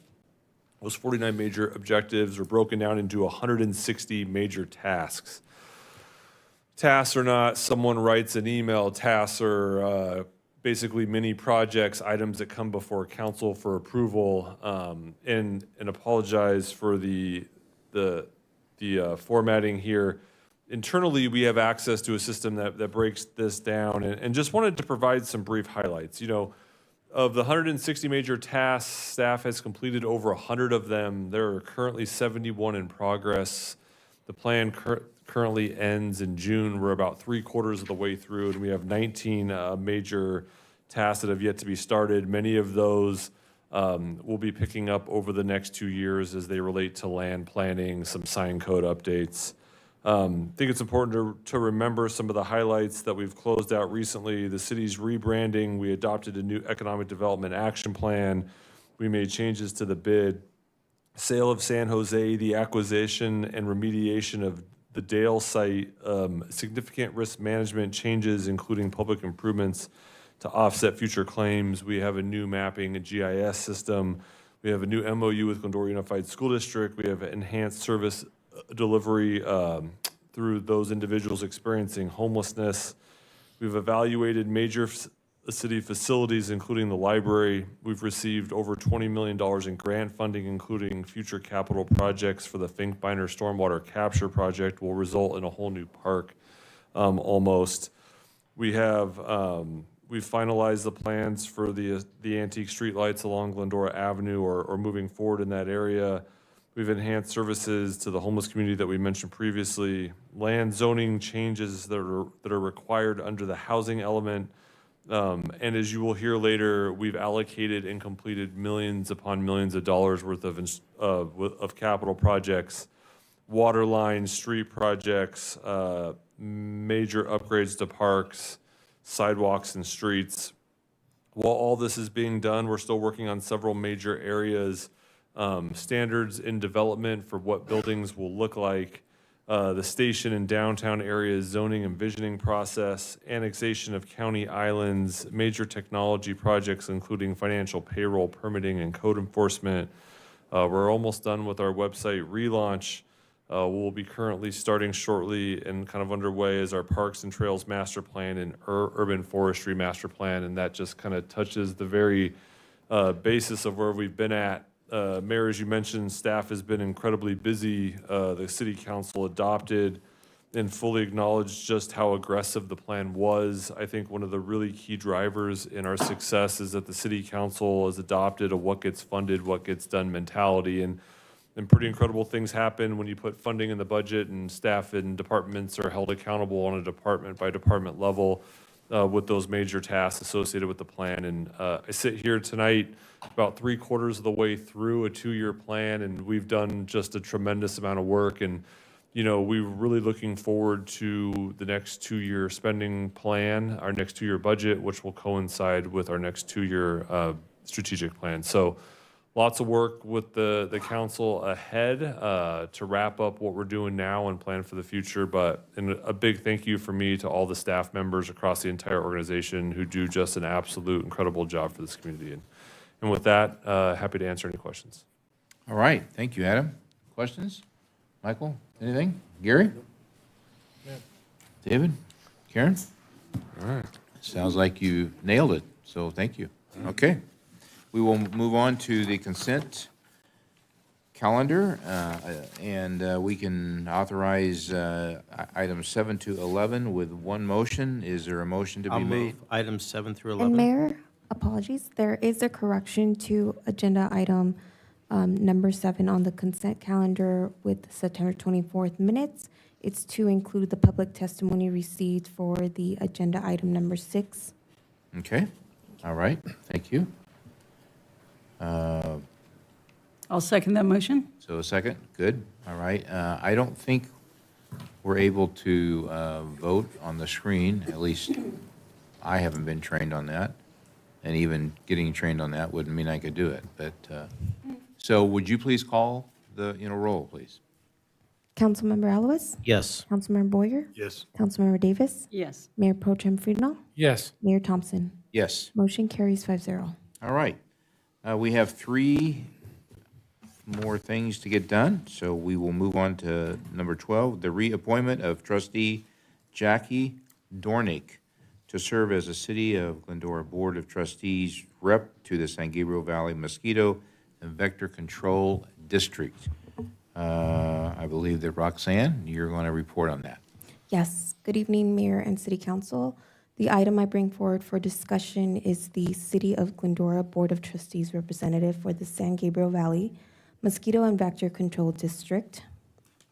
On October 3rd, the City of Glendora received a request for the Mosquito and Vector Control Board District requesting to reappoint Jackie Dornick as the representative to serve on the board or a successor for the next term of office. The next term of office can be 2 years or 4 years. The Mosquito Vector Control is a 27-member board of trustees consisting of appointed representatives from each city and the county of Los Angeles. With that being said, the City Council is responsible for appointing a representative, and staff is recommending that the City Council reappoint Trustee Dornick. I will mention that I spoke with Jackie, and she would like to continue serving for another 4 years.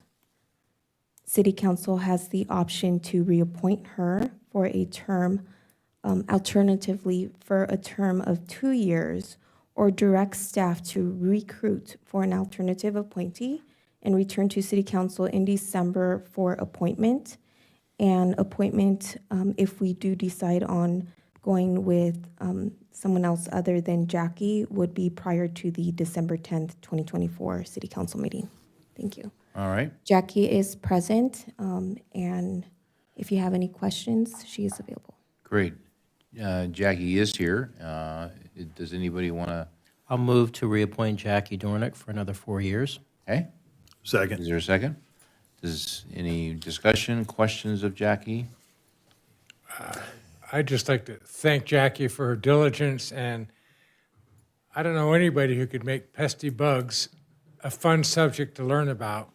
And your continual information and communication about the Mosquito and Vector Control Division and their work is amazing. So thank you for that.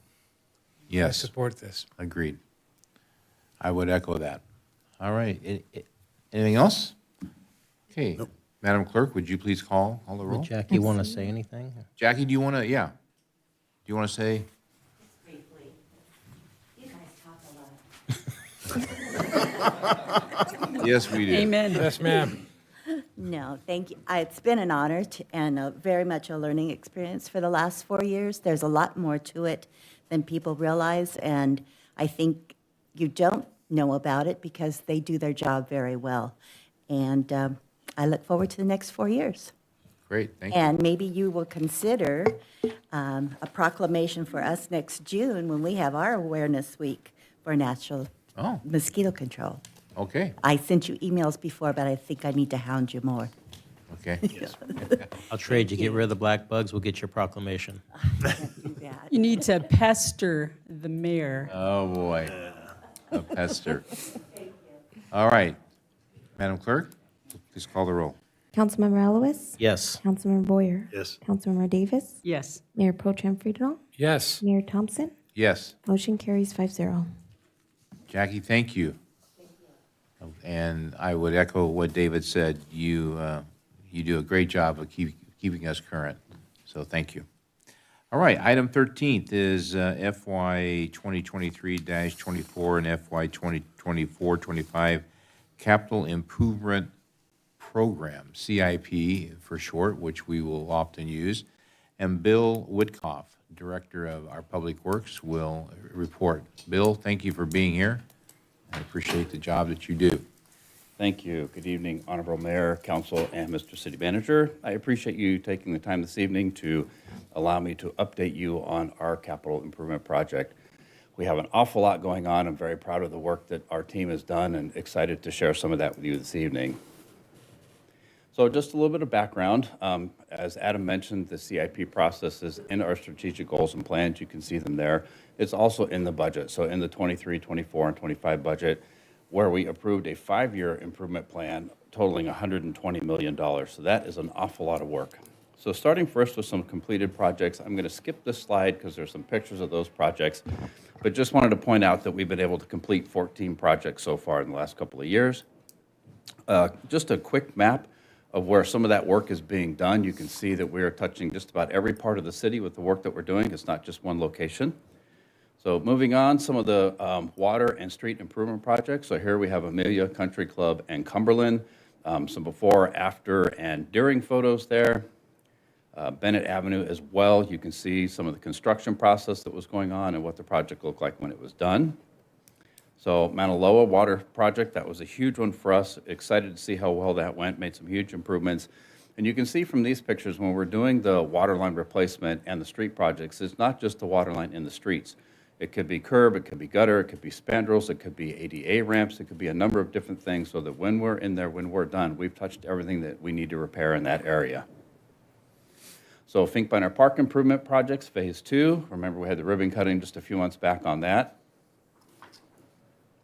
The Glendora Avenue Emergency Paving Project, that was one that came up on us quickly. We had a lot of requests to get some of that area of Glendora repaved. That was quite the project. A huge shout out to our staff that were involved with that, as well as the contractor. They were able to repave that entire section in one day. Just for a little bit of context, the contractor was putting down over 100 tons of asphalt per hour to make that happen in a single day. Wow. So the Dale Road property looks much different now after the remediation and demolition process. You can see that it's much more open. If you go by there today, it certainly looks much different than it did 6-8 months ago.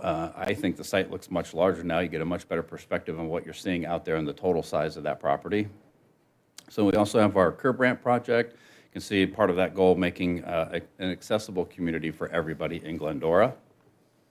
And then our Route 66 and Lone Hill sidewalk projects. And then moving on, just a quick side note, you'll see a lot of these projects that I just talked about in the next couple of meetings. We'll have the notice of completion coming to you for approval. So that's the last step in closing these projects out, and sometimes can be part of the hardest part of the project, getting those last final details in and getting the paperwork done. So with that, we kind of transitioned a bit. Those were all of our projects that were under construction or being completed, and we're really moving into a point now where we're talking about active projects that are in design or in proposal. So we're moving away from the construction side and now looking at some of the things that are in design. So you can see, again, we have a pretty good list here with 12 projects that are under design. I'll go through a few pictures here. South Hills Bike Park. I get to talk about this, but honestly, Kelsey and John in Recreation and Human Services deserve all the credit. They've done an amazing job so far.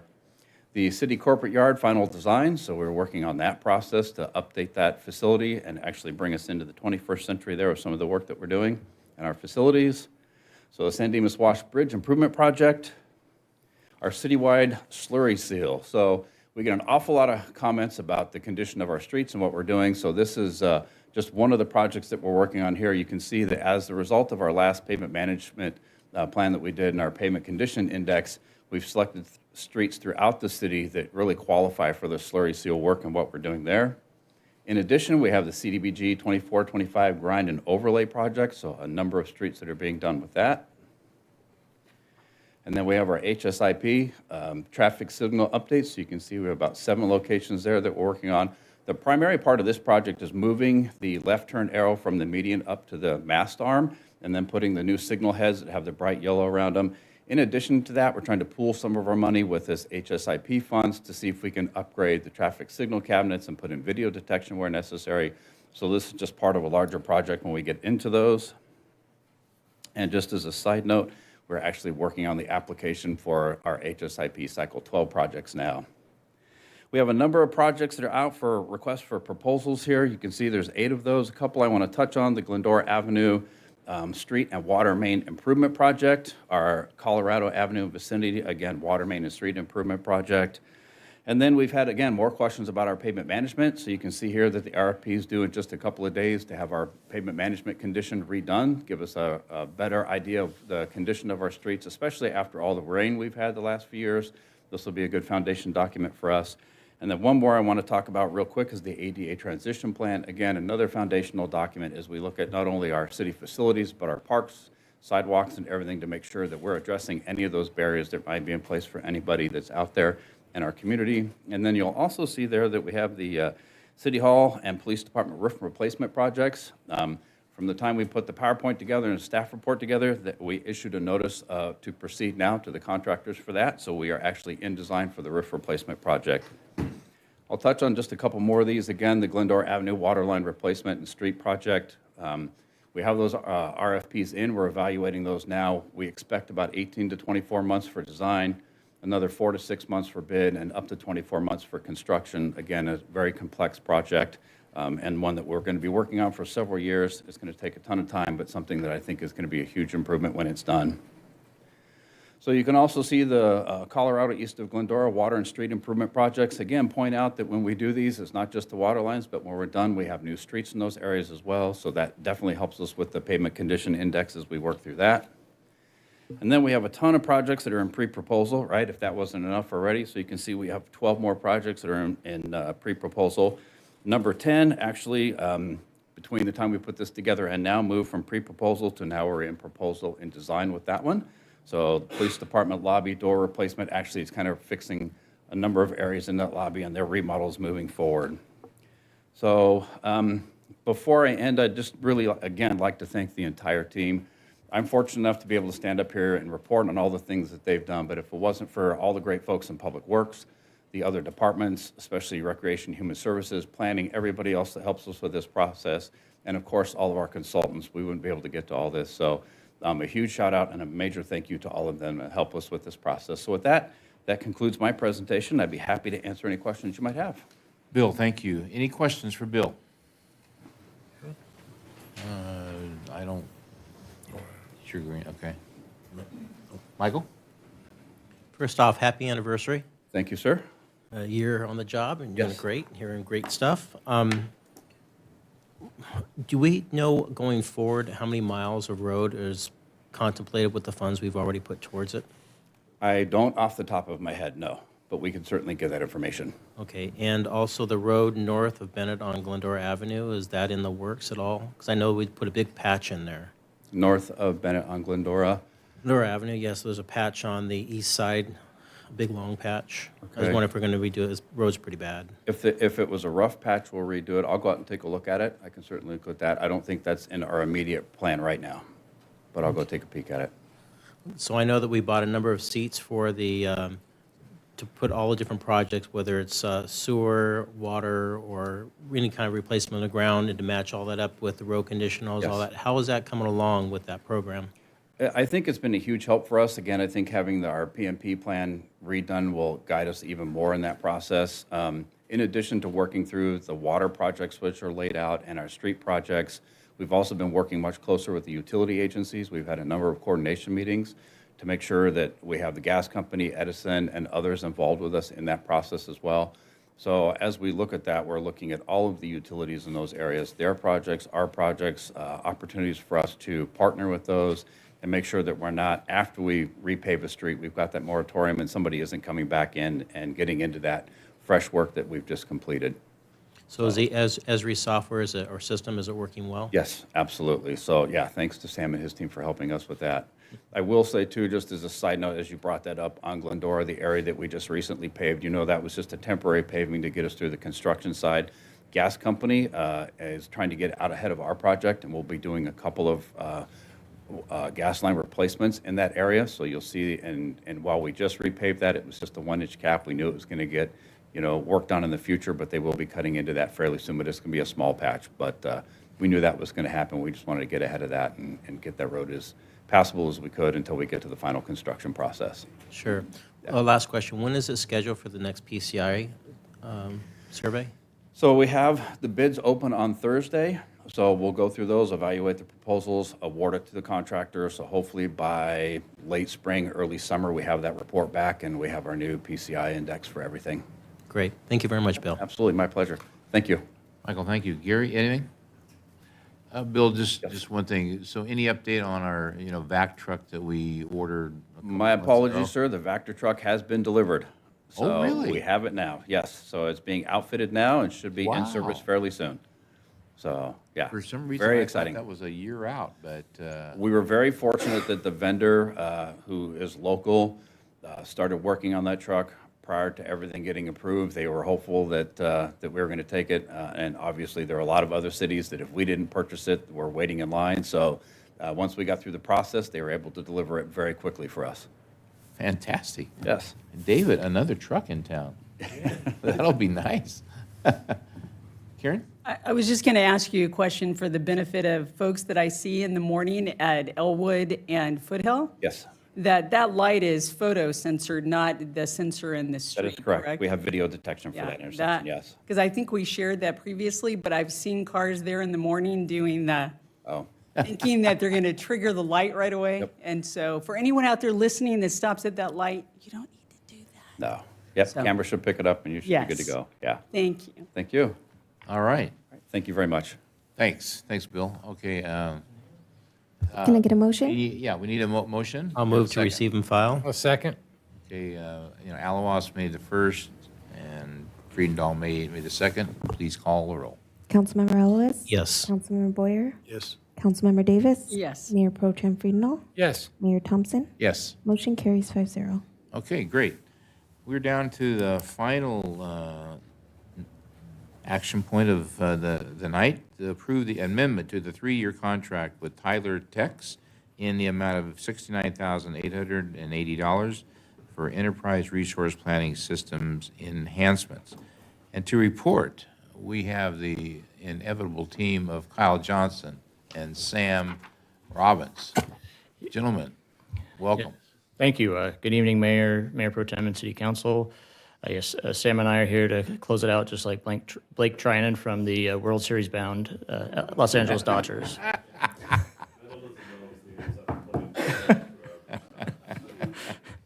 So the contract amendment before you tonight addresses strategic plan goals 2 and 4 to maintain financial stability and modernize the organization. The city currently uses OpenGov to prepare its budget book and for financial reporting. But with this action, we are going to be transitioning to Tyler, which streamlines our processes and subscription costs.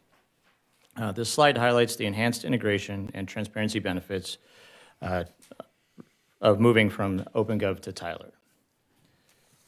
So here are there's some example slides of what we'll get with Open Finance. This is the city of Centennial, which is in Colorado. It's a one-stop shop for city financial data. Citizens will be able to navigate financial data to see how and what money is being spent on in relation to the budget. Additionally, there are drill-down capabilities to view detail by chart and table to further explore city finances. So on this example, you can see on the left-hand side, there's a drill-down, so it's the citywide revenue budget's $115 million, then it goes general fund, and then what makes up the general fund tax revenue items. So I wanted to point out this is in Colorado because the city of Glendora does not have a cigarette tax. I found that interesting. So you can also, I mean, and any citizens that go in there can update the views, modify it to make the information digestible to their likings. So the next piece, for everything that Bill just talked about, this will help have it up on the website and have it viewable to the citizens. So the Capital Project Explorer is a dashboard providing insight into the type and status of construction projects at a glance, and it'll be mobile friendly. So on this specific example, it's the City of Seattle. I've selected transit projects in District L3, which is highlighted green, and it resulted in these 3 projects in the center there. It also provides, using GIS information, a map with the blue highlighted line indicating where the projects are taking place. So we'll be able to have that for Bill's quarterly update or Public Works quarterly update when we get this implemented. And then furthermore, when they click into it, they'll get more detailed description on what's going on with the project, why we're doing it, budget, status of the project, a picture of either maybe what it looks like now, or potentially even like an artist rendering of what it'll look like when it's completed. So Open Finance and Capital Project Explorer will use the information available from previous and future implementations that are listed on this slide. The city has successfully implemented the core financial modules and human resources modules, which are the foundation of the ERP system. So the information in those 2 items will be brought forth and put out for the citizens to review in Open Finance and the Capital Projects Explorer. With all the implementations, the city continues to modernize and enhance the products and services available to the public. Upcoming implementations include permitting and licensing, and ongoing implementations include permitting and licensing, utility billing, and asset management. So all of these are to put more power into the citizens' hands and to be able to contact us and interact with us pretty much through their phones. I have Sam. I'll turn over to Sam now to go through some more information. Good evening, Mayor, City Council. So this is just a brief timeline on our Tyler project milestones. I'm going to just give a brief update on all the modules that we have. So in January of 2024, we went live with our ERP system. Benefits to the city for our ERP system was improved process governance. We really created a lot of automation around POs and invoices, and got rid of a ton of paperwork and manual work.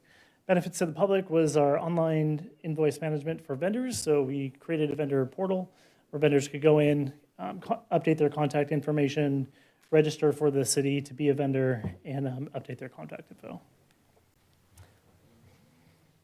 In June of 2024, we implemented our HRM payroll. Biggest benefits to the city there was we finally got our electronic timesheets, no more manual processes, and in the future we plan to get, cities now can actually go into that system, update their W-2s, get their emergency contacts and their timesheets, and in the future we are going to give access to separated and retired employees as well. Later on this month, we're going to be implementing our RA module. RA stands for Resident Access, and what that's going to do is give us secure online bill pay for our general bills. That would be for restaurants who have to do permits for their oil and grease. They can now pay for that online without coming in or snail mail. EPL is set to go live in March of 2025. Biggest benefits to EPL is our streamlined internal business processes, automation, parcel numbers. It's built on the backbone of our GIS system, so digital plan review is available. Again, a whole lot less paperwork. And the biggest benefit to the public, I think, is the online license and permit application. You'll no longer have to come into the city. Everything can be done online from the comfort of your own home, from the application to the payment of your permit. That can all be done online. Next, we have utility billing. That is to be able to pay your water bill online. Again, no more snail mail, no more coming into city. To do that, we'll be able to do that, again, from the comfort of your own home. And last but not least is our EAM module. EAM stands for Enterprise Asset Management. Biggest benefit to the city here is streamlined internal business processes, work orders. Now you'll be able to we'll be able to create a 311 system where you're walking on the street, you see a pothole. It's built on our GIS system. You can take a picture of that pothole. It automatically maps that on our GIS system. It'll create a work order and then go directly to Public Works. Our Public Works will be able to use iPads in the field and be able to, in real-time data, be able to see those work orders as they come in. This results in a ton of cost savings just from the manual work that will be saved. As in summary, we have the streamlined internal business processes, improved process governance, improved analytics and decision-making. Of course, our digital transformation, there's no more manual, or not no more, but a whole lot less manual work. The secured online access for our 311 system and our GIS system, and the benefits to our public is the ease of doing business with the city, again, from the comfort of your own home. The secured online bill pay, online service request and issue reporting, which is our 311 and our GIS system. And with that, our vision is to create the cityofglendora.gov website and incorporate all of those modules within it. So it's a one-stop shop for everything. You'll be able to go to cityofglendora.gov, get your enterprise human resources management for employees, your resident access, your utility billing, enterprise resources and planning, geographic information systems, so our GIS systems and our 311, and then our enterprise licensing and permitting. So with that, the recommendation for the city is here, and Kyle and I are available to answer any questions. Thank you, guys. We appreciate that. Looking to see whose light's on. Karen, David, Michael? Great report, guys. A lot of good information there. So no more pencil and paper for payroll? All departments, across all departments? Yeah, across all departments. So that was one of the big changes we made with the ERP. We used to stamp invoices, handwrite on there with a pen and process it manually into somebody's inbox on their desk. But now it's all done in the system. So good news and bad news with the way the world works, right? Everybody's a lot more reachable than they were before. So now you don't have to be in the office to approve an invoice. You can approve it from wherever you're at. And so we can keep work moving on through the city. How much touch have you guys eliminated in this process with the ERP system? I don't know. A lot. Yeah. The majority of our workflows are now digital, so they're automated processes. I don't have a number for you, but I can tell you it's a lot across the board with all these modules that are being implemented, and it's going to be much, much more. Yeah. I would imagine the errors have cut way down. Yeah. So last question for you, the website. It's I know you guys are thinking about working on it. When do you think it will be done? I would say that would be later on in 2025 when all these modules are implemented. We'll be able to create that one-stop shop. I know Greg's working on the actual website itself, but all the modules, once they're implemented, we'll be able to put that on the website for residents. So is the website being done in parallel with the forward-facing, and then currently working on the website. and then so that you'll integrate these modules into that? Yes, correct. So I guess Adam, is that that's two separate items, I would imagine, with what they're doing versus the website forward-facing? Yes. Okay, so maybe sometime by the end of next year? I would say so. Yeah. Okay, great. Thanks, guys.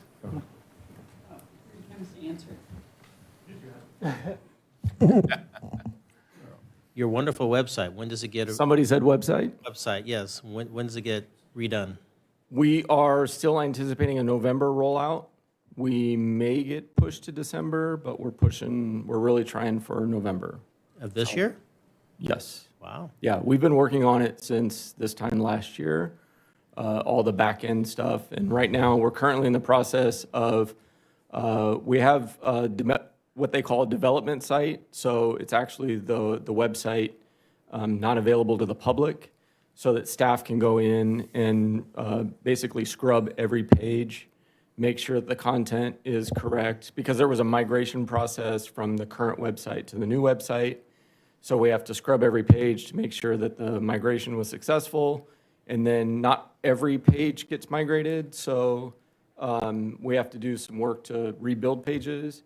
Then we have to integrate some new features that are now available to us, and then work with any other department that has some components that we're going to add on.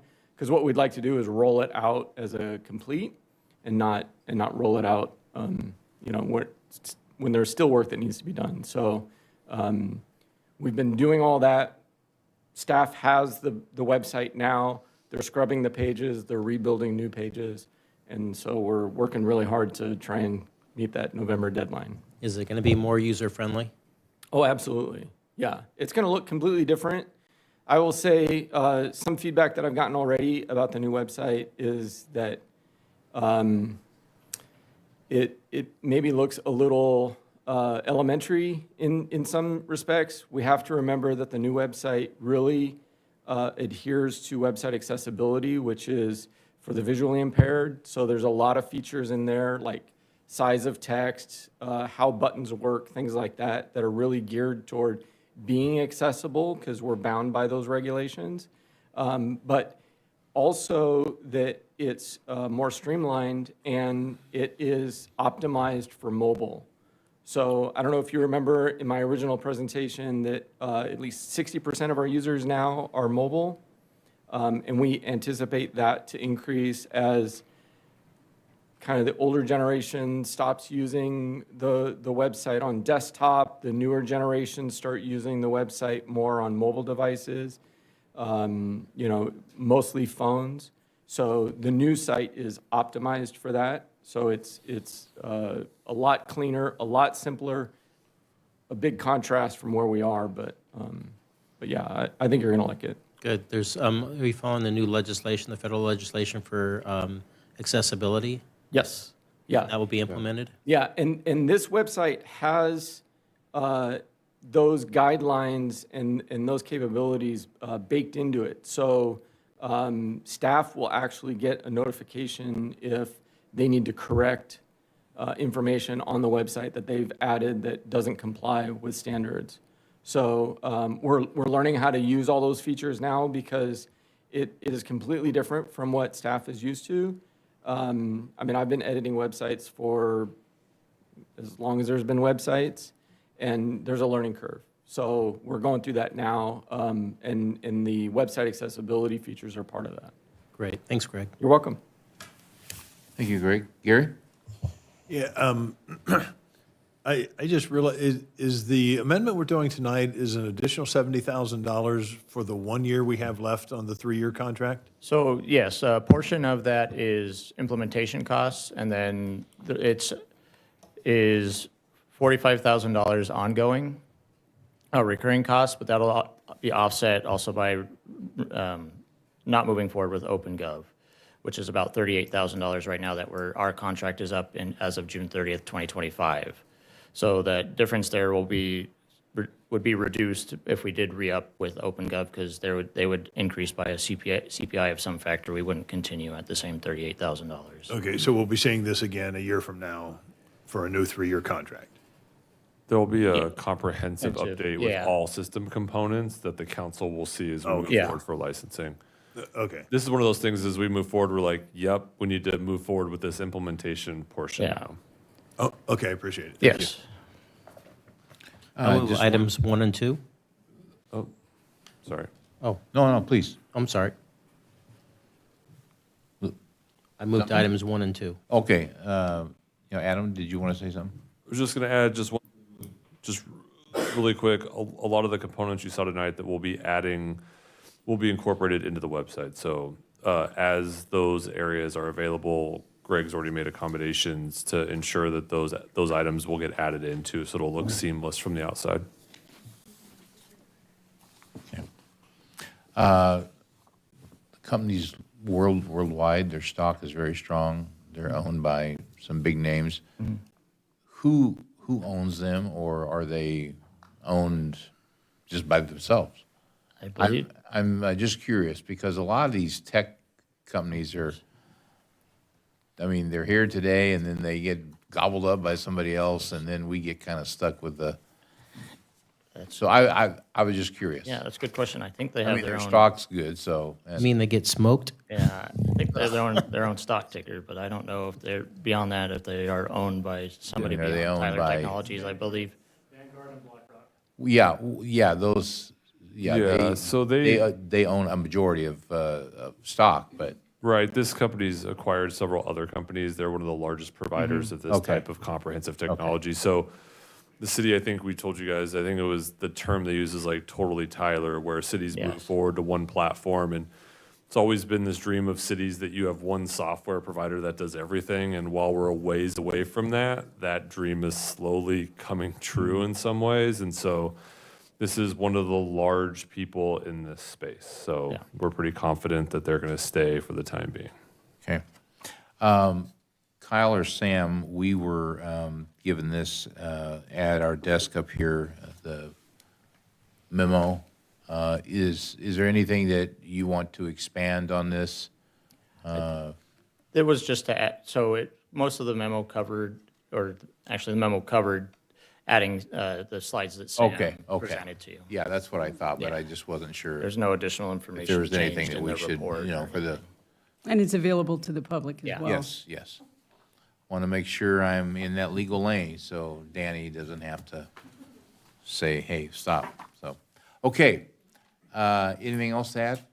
Good. Okay. Michael, you were going to move that we accept recommendations 1 and 2? Yes, sir. And is there a second? Second. And Gary has seconded it. Could you please call the roll? Councilmember Alois? Yes. Councilmember Boyer? Yes. Councilmember Davis? Yes. Mayor Pro Tem Friedenall? Yes. Mayor Thompson? Yes. Motion carries 5-0. All right, thank you. We have come to the end of our agenda. Is there, Michael, any last words? Just happy Halloween. That's appropriate. Gary? Nope. Karen? David? I have 3 things. Please make sure and vote. It's November the 5th. We will meet back here again on November 12th. Veterans Day is on the 11th, so 11/11/11. There's going to be an event right out here at the flagpole. I would encourage all who can attend to honor the vets who have fought wars and are still out there, keeping us free. So would encourage that. Adam, anything? Danny? Okay. We are adjourned at 9:23. Thank you. I guess.